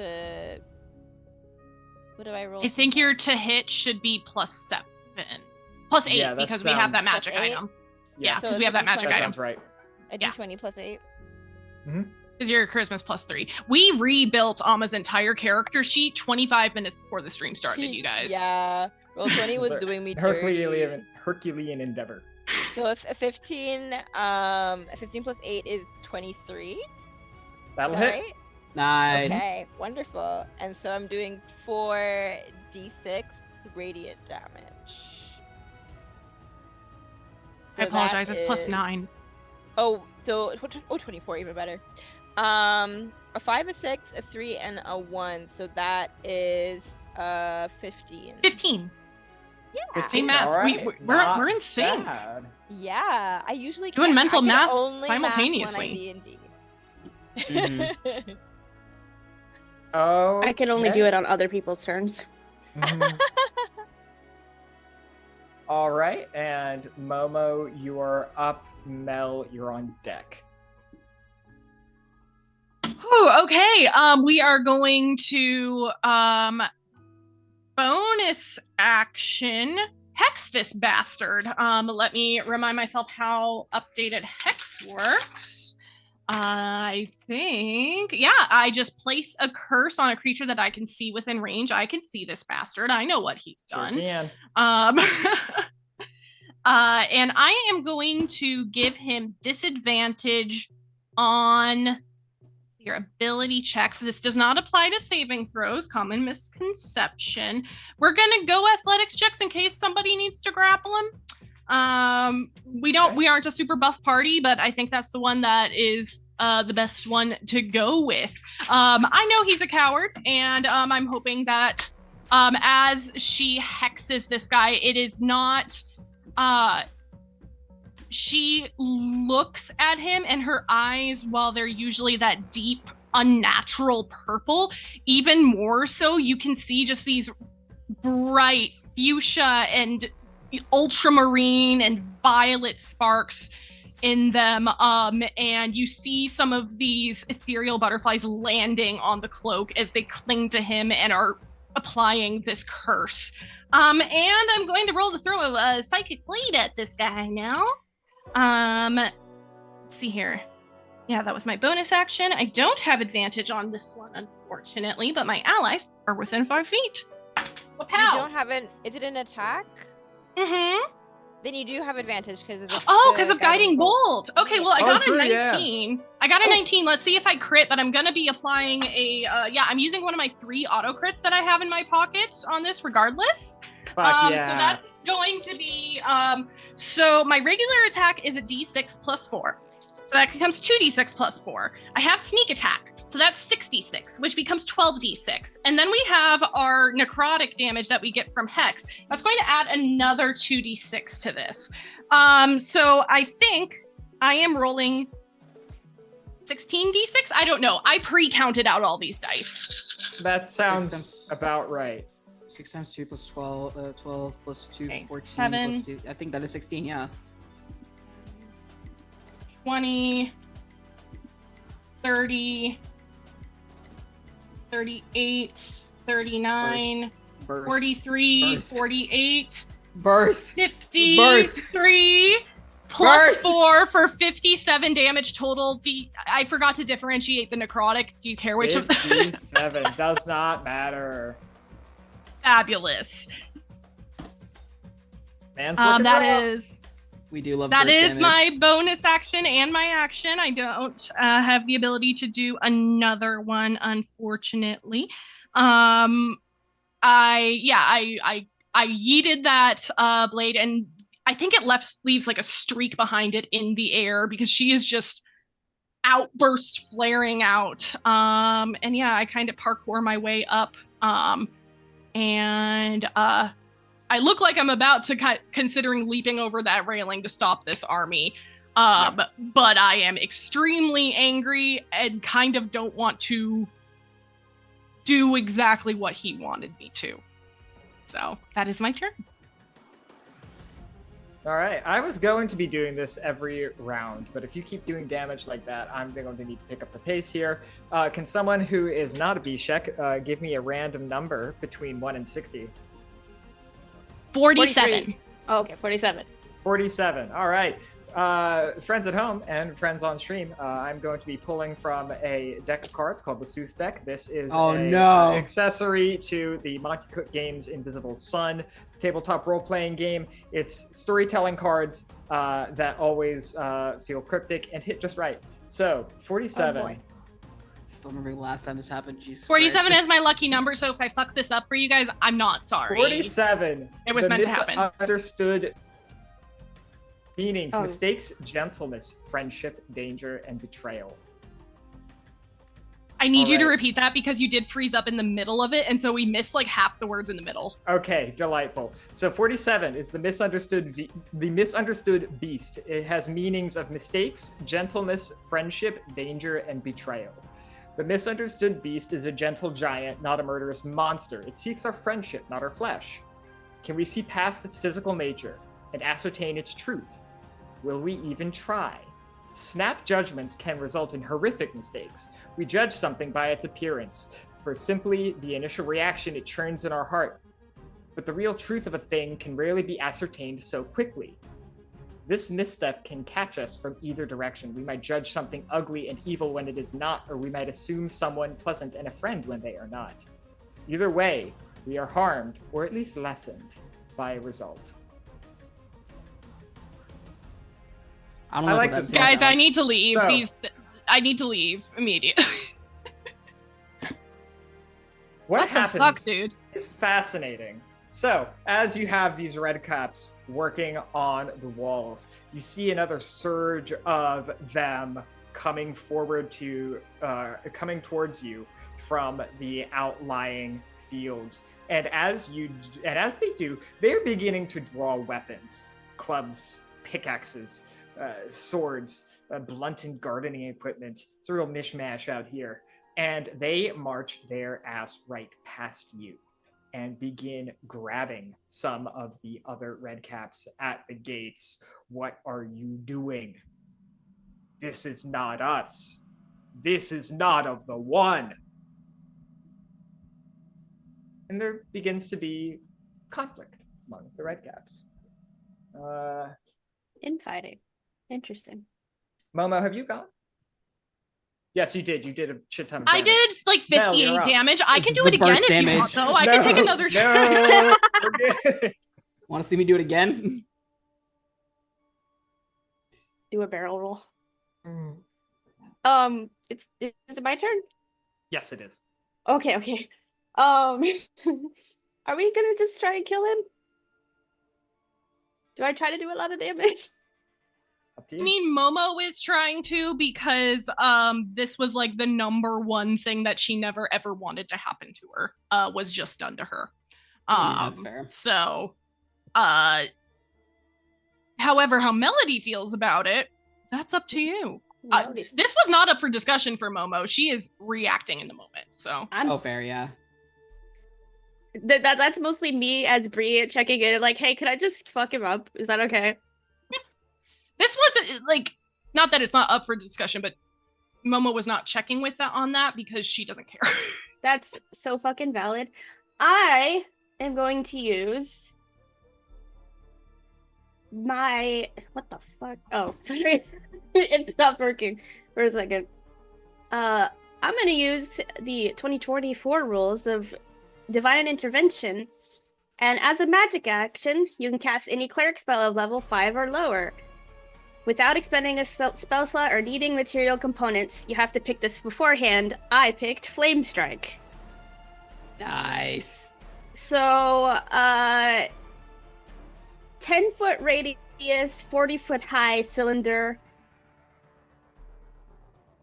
centered on him. 40-foot radius, 10-foot high? No, other way around. 10-foot radius, 10-foot 40 radius, 40 feet. Oh, okay, I was going to say, oh, that's a big... Yes. It's gonna get me and everybody else yeah. too. We're going yeah, out in sure, a blaze of glory. You could do Flame Strike. Yeah, that'll hit. Okay, he needs to make a... Oh, it froze again. Dexterity save. All right, let's see what the motherfucker has. I'm just gonna get ready to start fucking rolling. I'm assuming a 5 does not make it. It does not. So that's F. 5d6 fire damage and 5d6 radiant damage. All right, let's see Nice. it. The sage is on deck. Syris, you are after. All right. All right. 8. 13, right? That's math. Oh, fuck you. So 17 fire damage. Oh, there we go. 20. That's looking rough. And 19 radiant damage. I think. 19 Yes, radiant 19. damage. All right. Okay. Yeah, man, that's not looking too great. She's just like, okay, if you want to I can't think of the fucking word. If you want to live off the blood of the gods, maybe you can just eat the fire of the gods. I had it better worded and then my brain went, nah, I'm good. Eat I feel shit and die. Love it. Okay, That's the battle cry of a warrior. Heyo! I'm just gonna check to Lena just to look at Momo and make sure she's not dead, and then that's my turn. Not dead, not doing well though. You cast your flame strike, again pulling down holy fire from the absence in the air, and create a 10-foot wide, 40-foot tall raging inferno centered on this man. It eventually disperses, and you see him down on one knee, planted on his walking stick, and he sort of pushes himself up and has to briefly steady himself. And then it is back to his turn. Let us see here. We're going to do this. He is going to...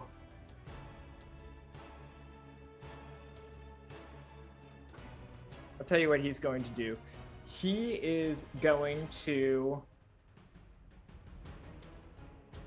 This is technically against the rules. We're doing it anyway. It's going to bonus action, Misty Step to go basically 30 feet straight up, and then action fly. You're the GM. Nothing is against the rules. True. Also, I don't think that was against the rules. Like that checks out.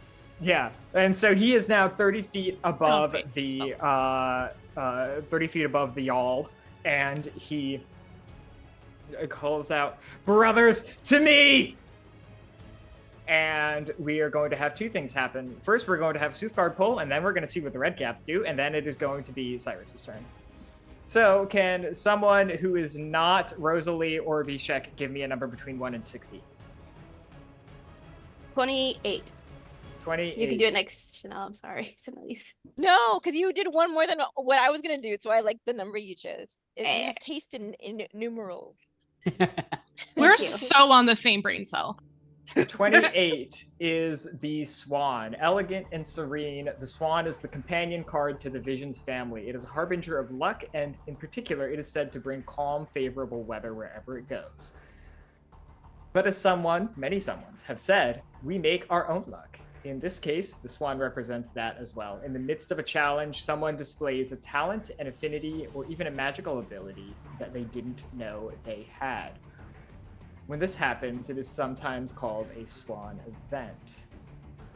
That's so cool. Meanings: good fortune, good weather, latent talents.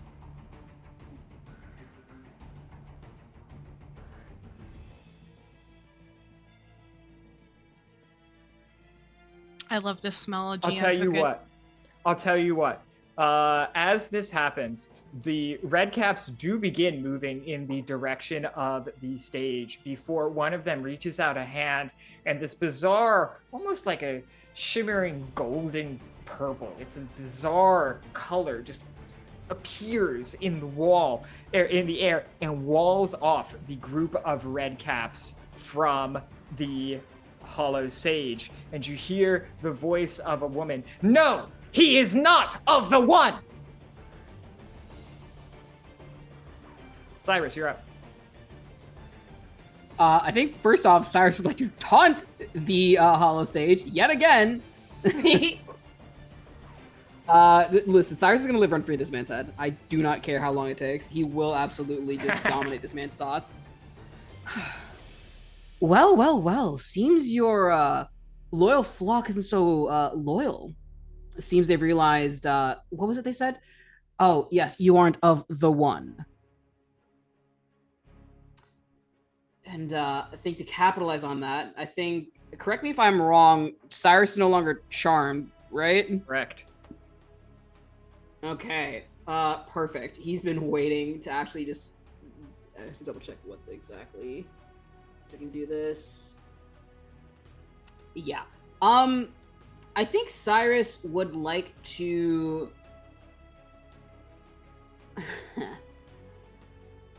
Yeah. I'm gonna go ahead and cast one of my 5th level spells, Synaptic Static. Oof.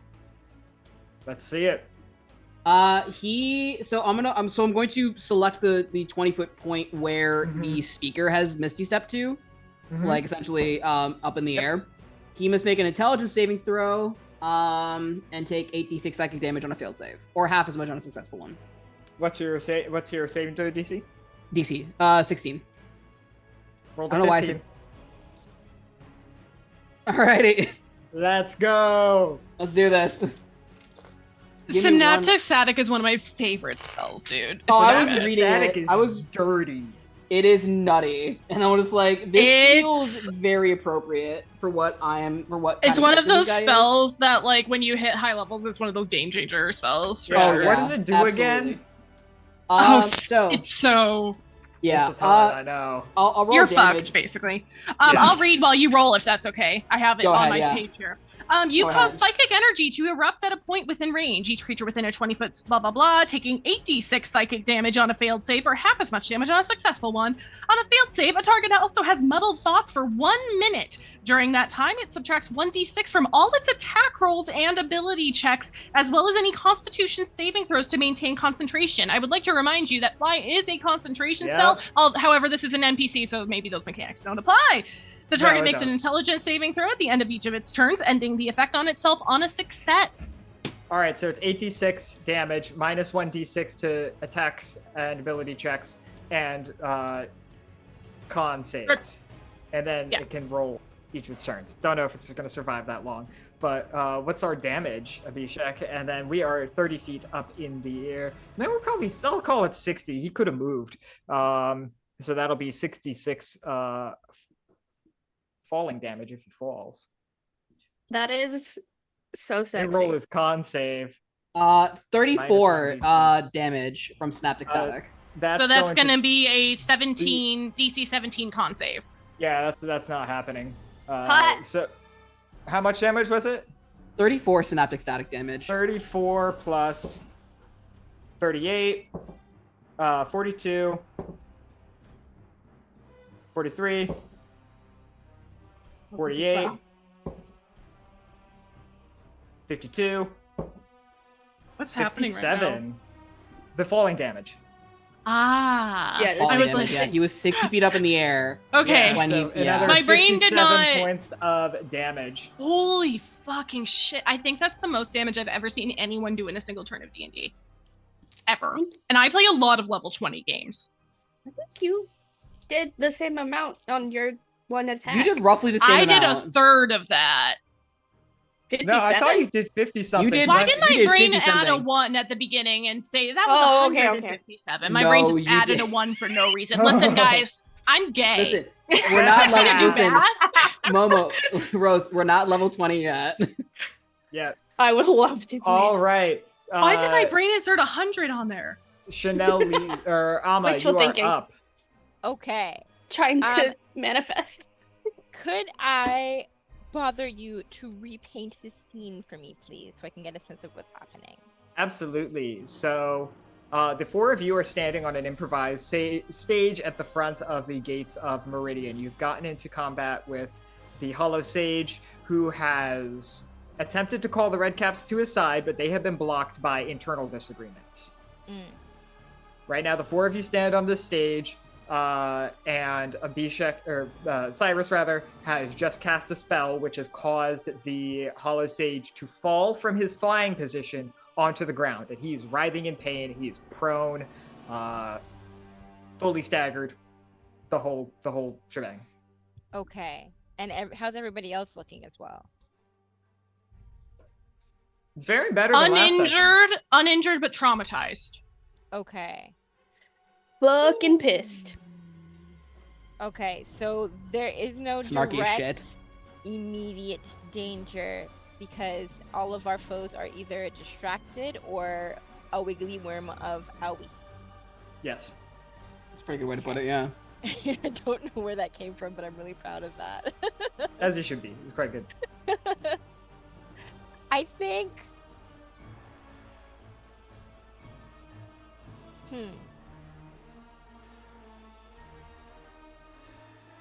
I don't think...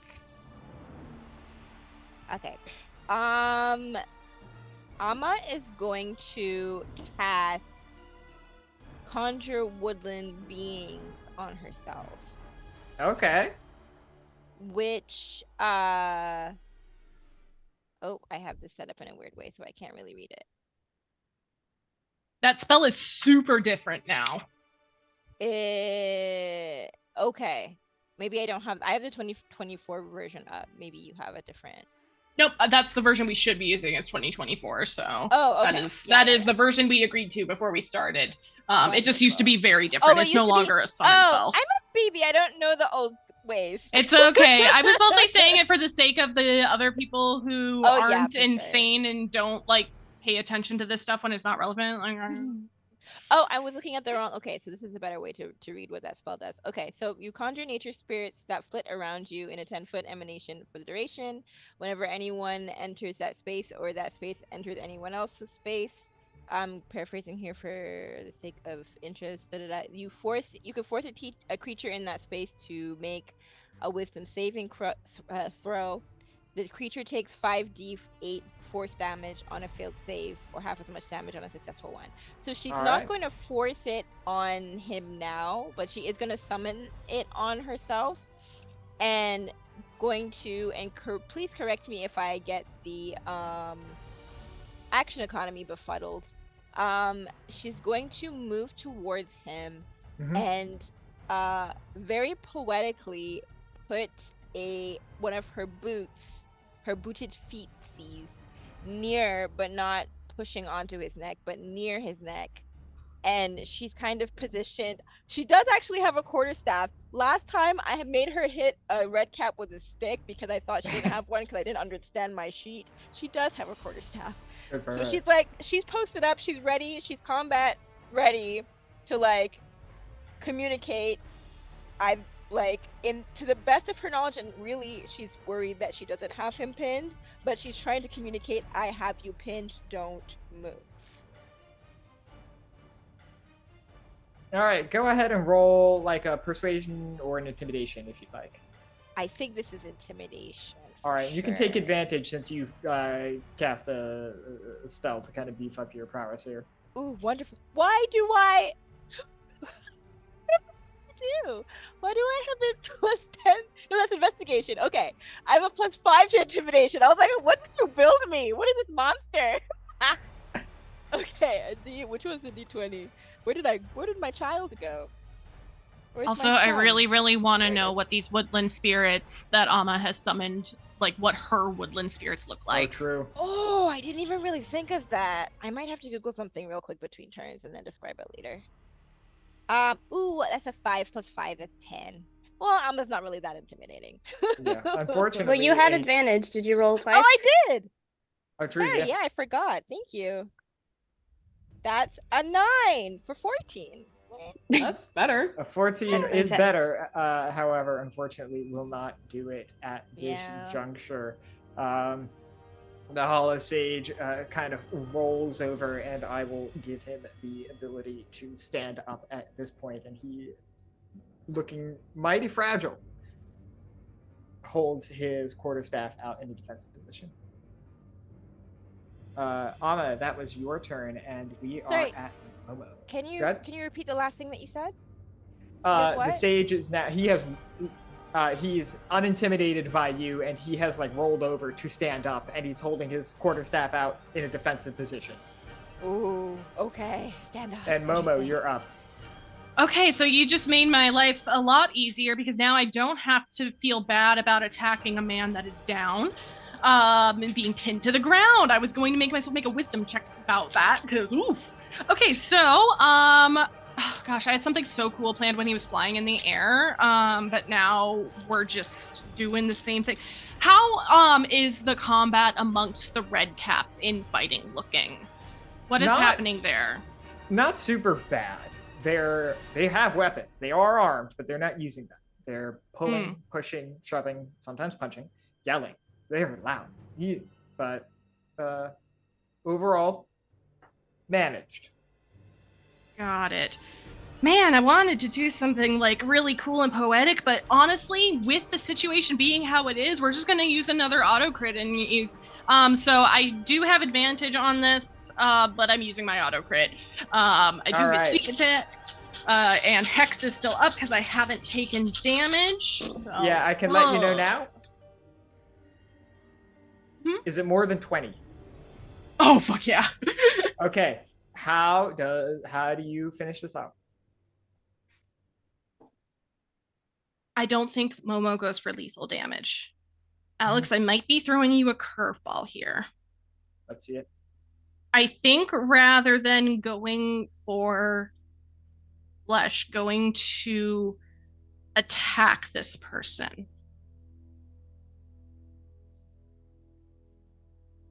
Momo throws one of her stars, but it sails over him.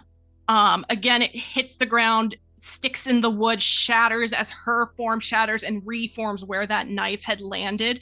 And rather than using her blades, they never leave a mark. But she reaches up. She actually, I think, needs to scramble up. What she uses the blades for here is to get purchase in the fabric of his cloak. And she grabs, that was my book falling on the floor. She grabs the top of the hood, grabbing like hair with it underneath if there is any. And she pulls the hood back, holding one of her butterfly blades to his throat.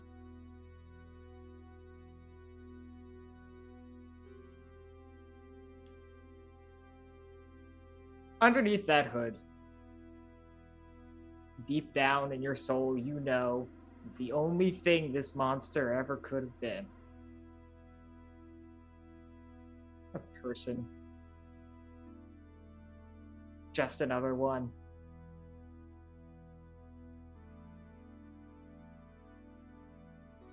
Someone who, for whatever reason and for whatever millions of different possible outcomes of a person could be, happen to end up like this.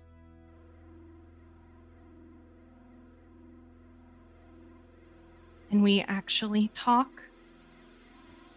Or are you just going to go in circles? Fine. Talk.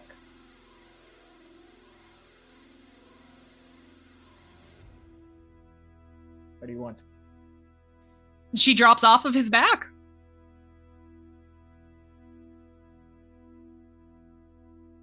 I think we should have the Triune involved.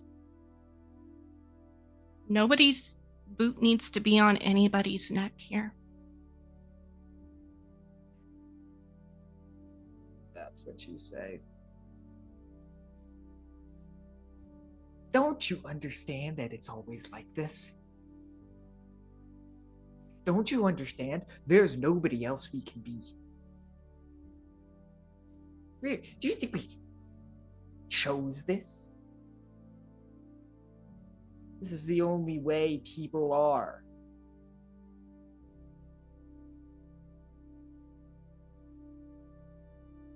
We fight, we compete. It's the law of nature. It is the law of us. You take me to your powerful, I, in my power, come to you. This is all power games. And look at you, so high and mighty. You play just as well as I do.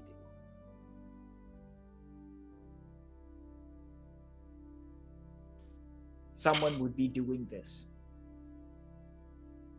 Doesn't mean it has Someone to be always you. does this.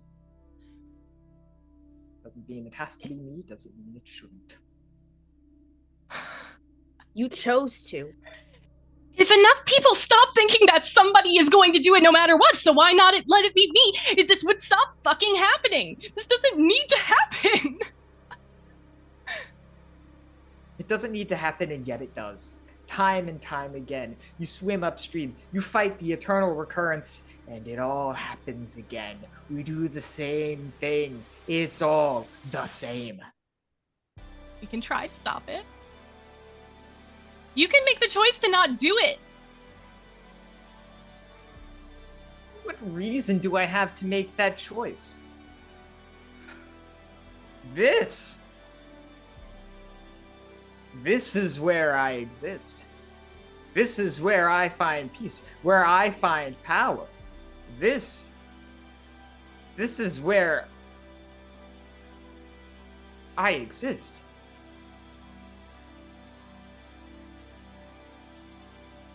This is what I am.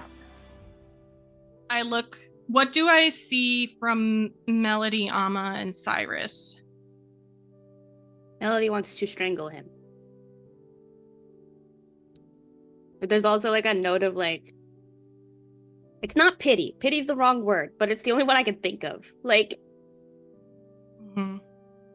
reluctant compassion, in a way. Like, she doesn't want to feel bad, but she does, kinda.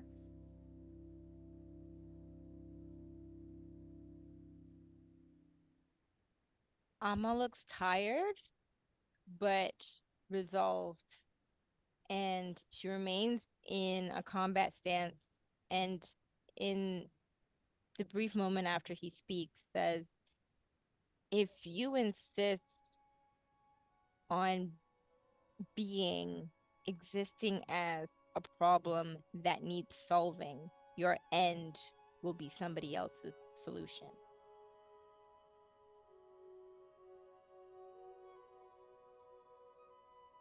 Where is Syris in this? I think Syris. I think he's still sort of maintaining this weird, like, snarky, cocky, like, side that he's been showing specifically towards the hollow stage. Again, he's still very much trying to. He doesn't want to reason with this man. Like, he does not.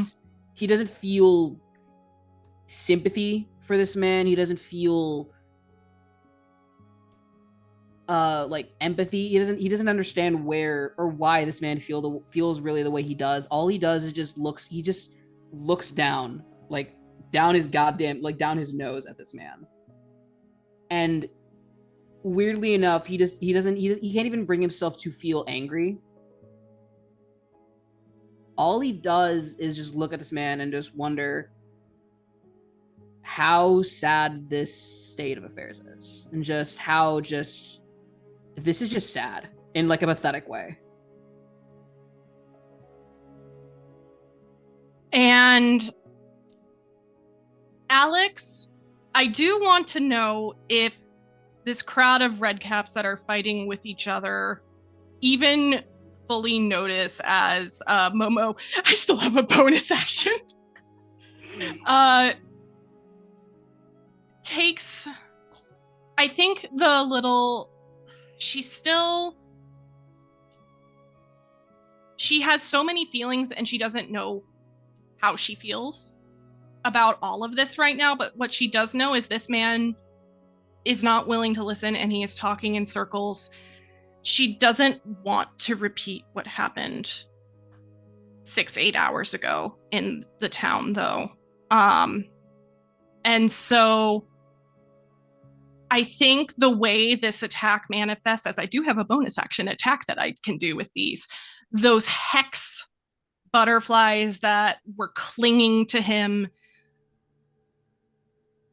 and the edges of their wings lit with the holy fire that Melody had used, and they just burst into multicolored sparks, and he just collapses to the ground unconscious. She doesn't want to hear any more of this. Sir, not a problem.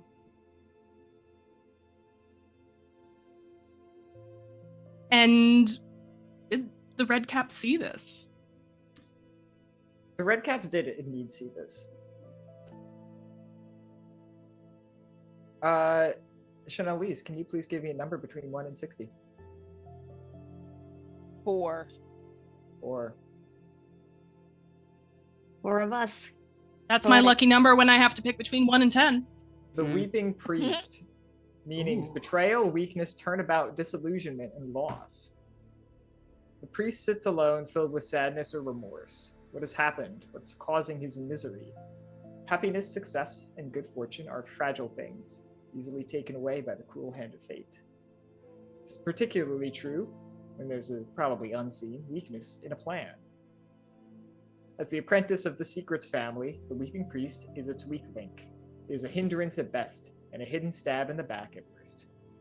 Worst secret of all is the one that conceals betrayal by the one you love most.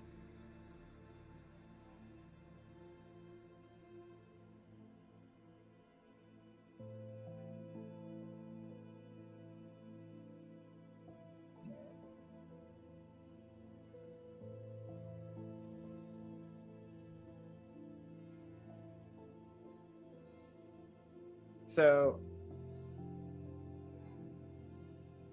at this point, I think I'm going to transition into the outro. Before I do, is there anything any of your characters would like to do to wrap up this scenario? Or where do we find your character down the line? How do you conclude your story? Wanna hug Momo.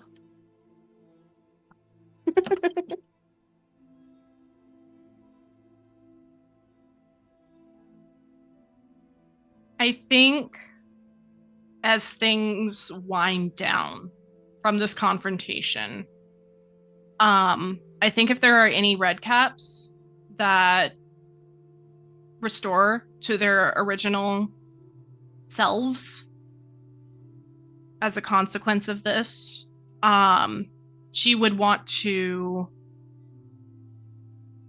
try to get to know each of them before they go about back to wherever they're from, back to their lives, whatever. She just wants to know who they are, and that's more than just their name, you know? Mm-hmm. And see if we can help. I think Melody would help with that. Sure.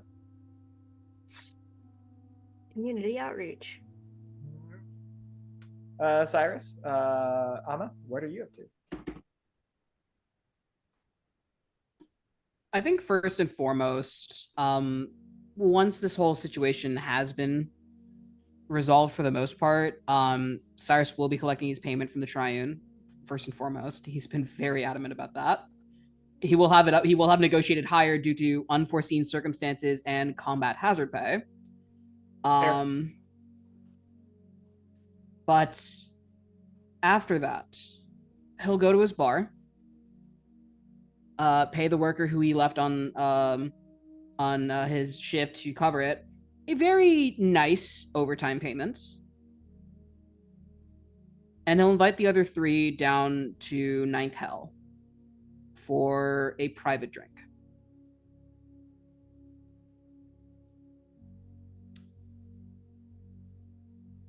There won't be much word said. He would probably gather that, given what happened, most of them probably wouldn't be in a talking mood.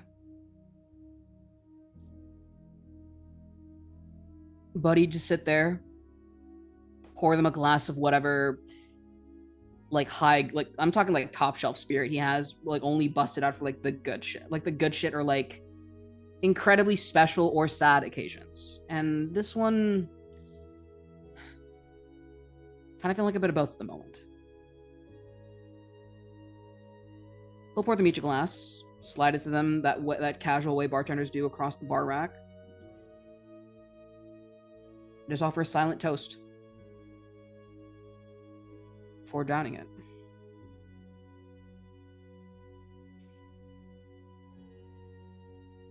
Where do we find you in the aftermath? Think the thing that stuck with Amma the most through all of this was the fact that Pitstick? God damn this man's name. Fizstick? Yeah. Fizstick. Is it Fizstick? Did I say it Fizstick, right? yeah. Fizstick. I've been trying to say it like almost say fish stick, but not. Like Close enough, fizzy, yeah. like fizzy lifting stick. drinks plus TikTok. Yes, thank you, Fizstick. All right.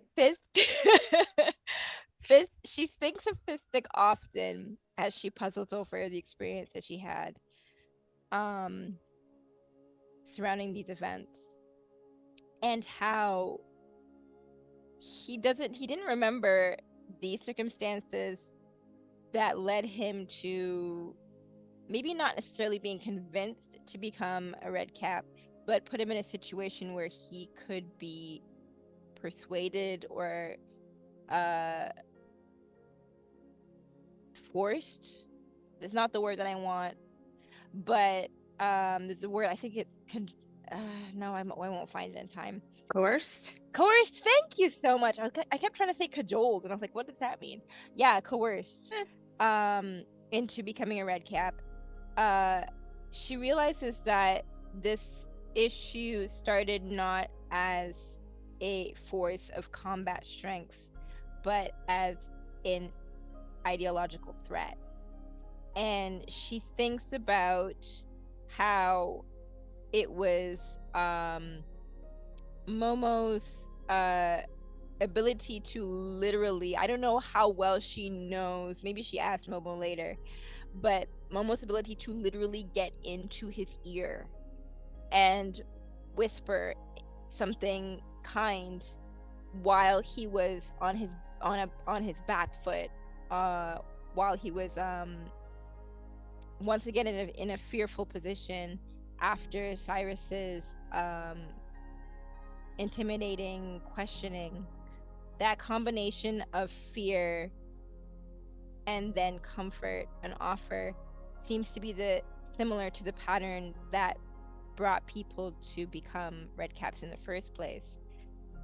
And she thinks about how Syris's speech was able to be punctuated by the bardic skills that she had previously just been using to entertain patrons in a bar with flowery stories that used to mean something, but no longer meant the same, didn't carry the same meanings with her anymore.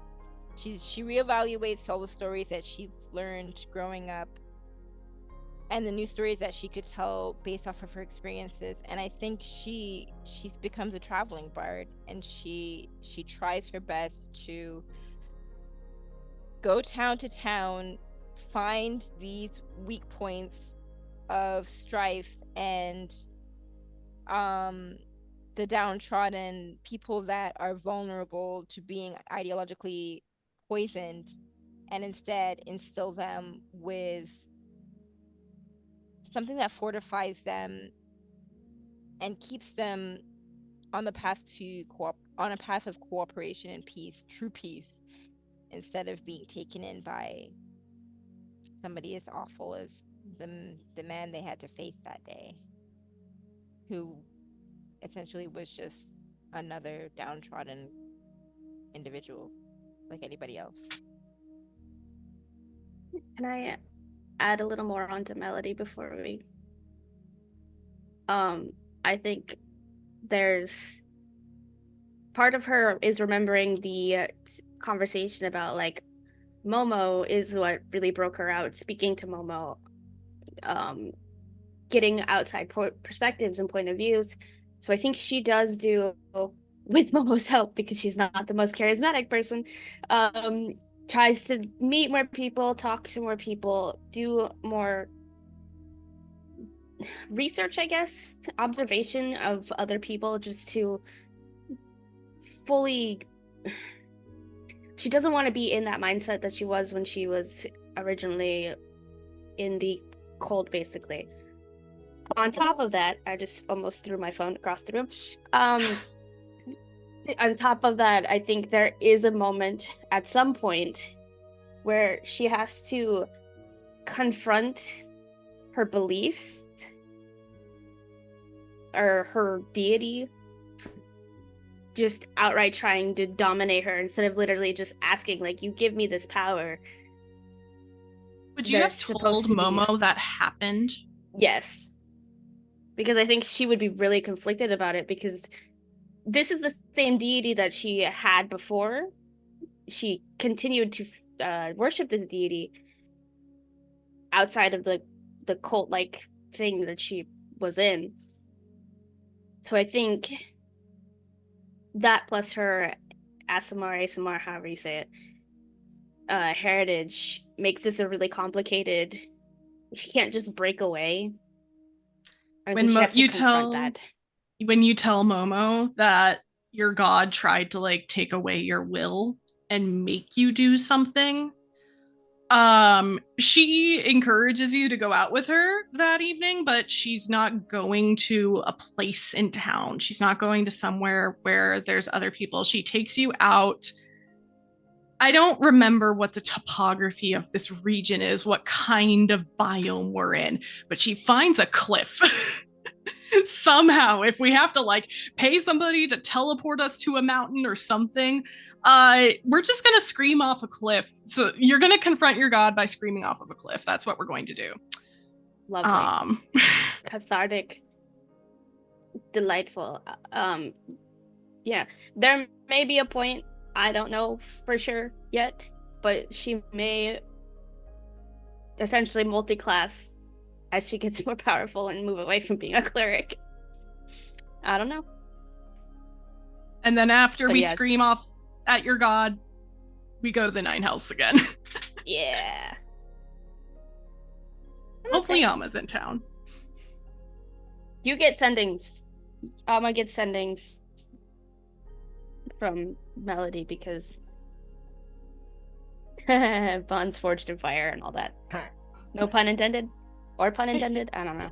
I'll take the pun. All Two right. puns for me, please. As we come to the conclusion of this story, I don't have this one pre-written, so bear with me. Allow me to share with you a perspective.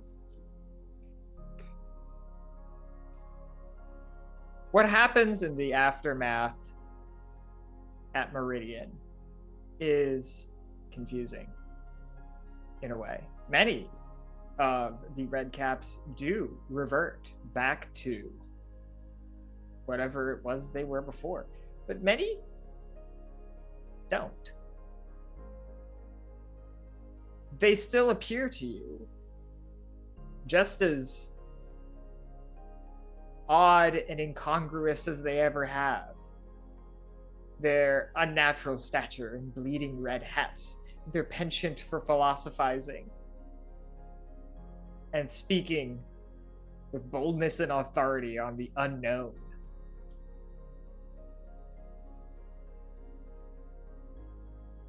It permeates the city now in some corners.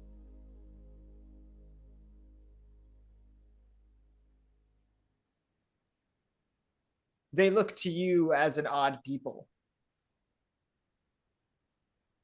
as you surely must look odd back to them.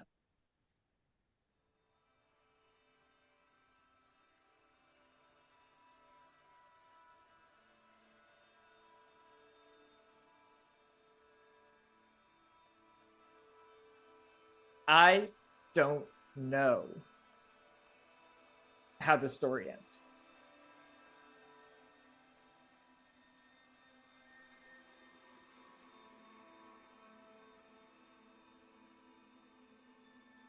But it is my sincere hope that somewhere, locked deep in somebody's mind, whether they know it or not, someone knows the art. Someone can tell the story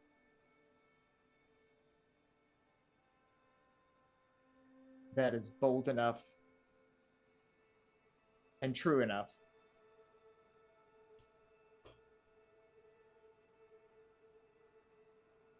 to finally break out of this eternal recurrence.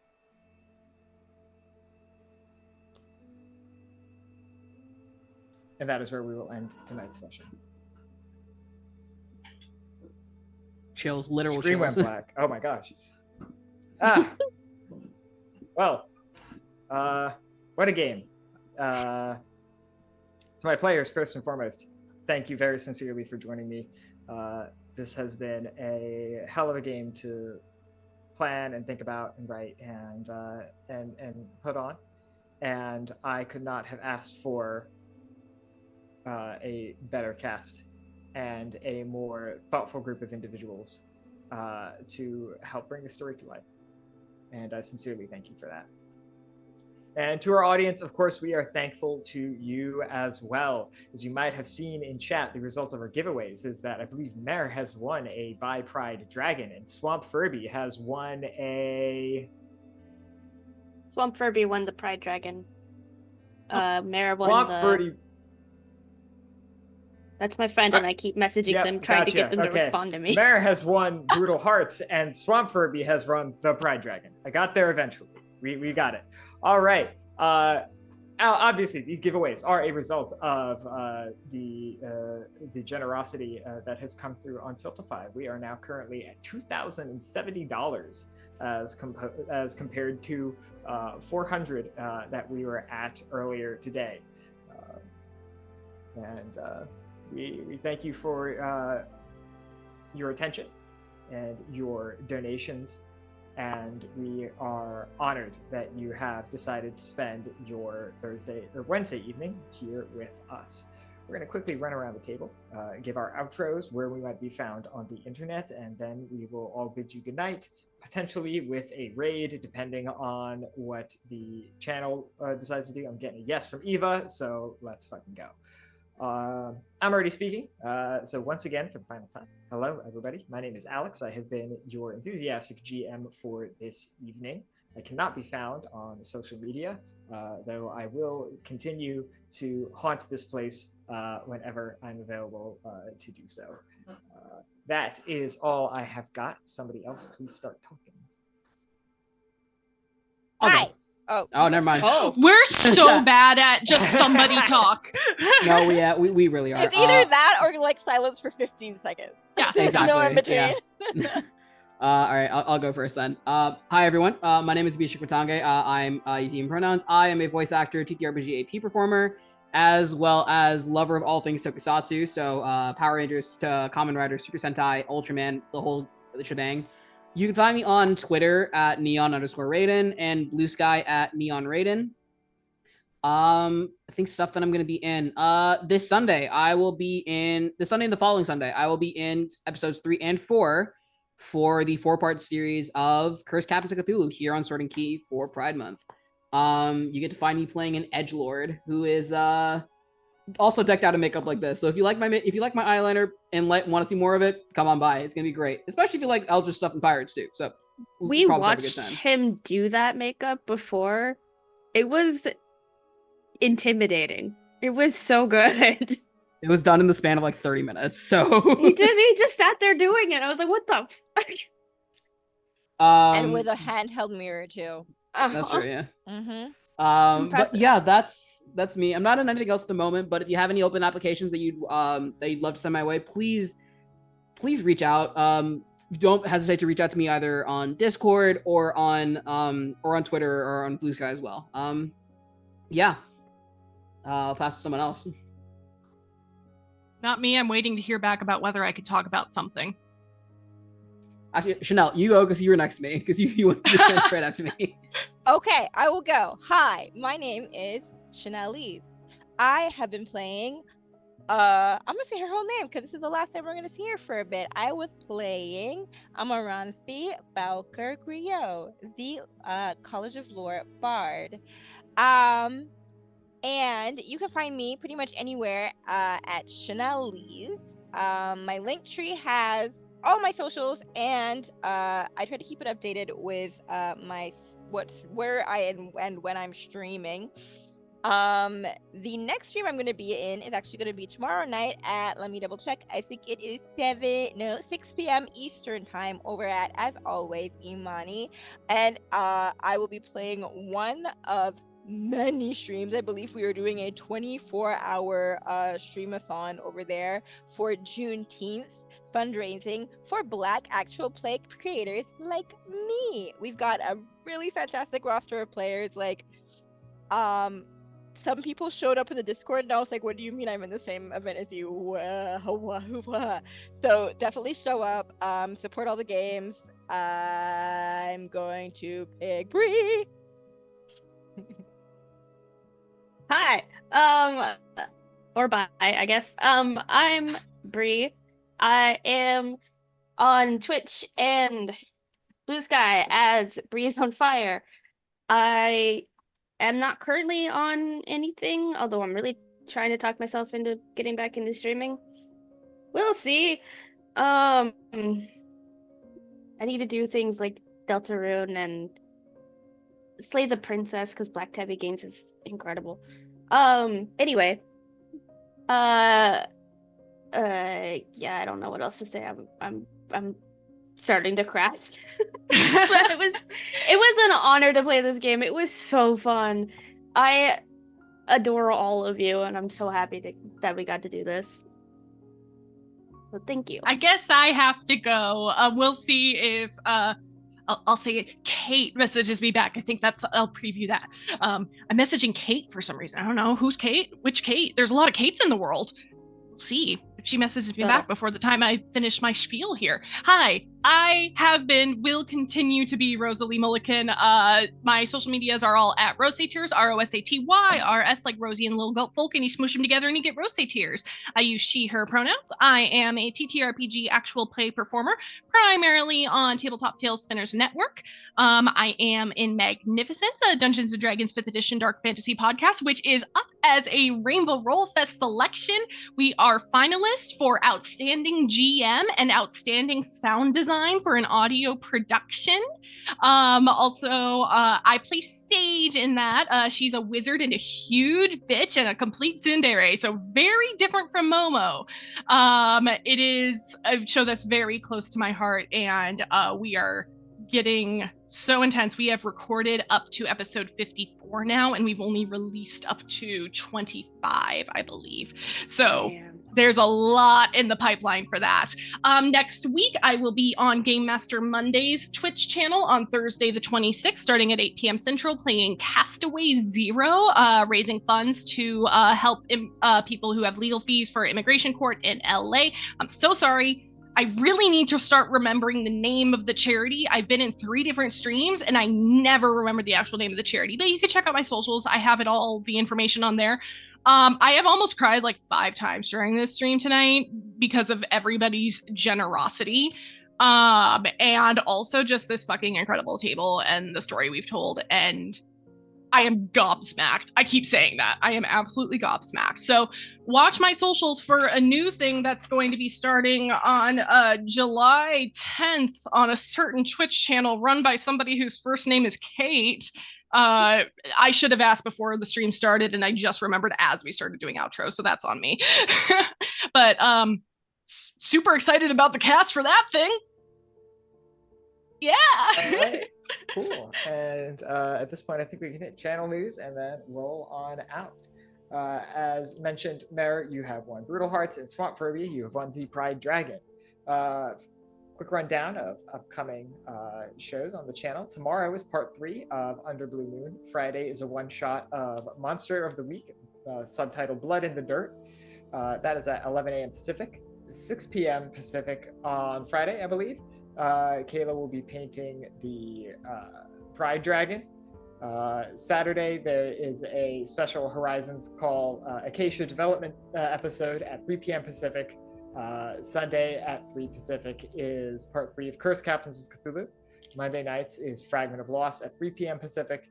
And then next Wednesday is Devil's Dandy Dogs one shot at 4 p.m. Pacific. to close out tonight, we will be rating Neon Lights Roleplay, and once again, we are closing out the night with an absolutely incredible $2,070.69. Nice. And Nice. we are Nice. supremely grateful for closing the night out on the note that we did. And with that, we will now disappear and see you later. Happy Pride! Happy Pride, everybody.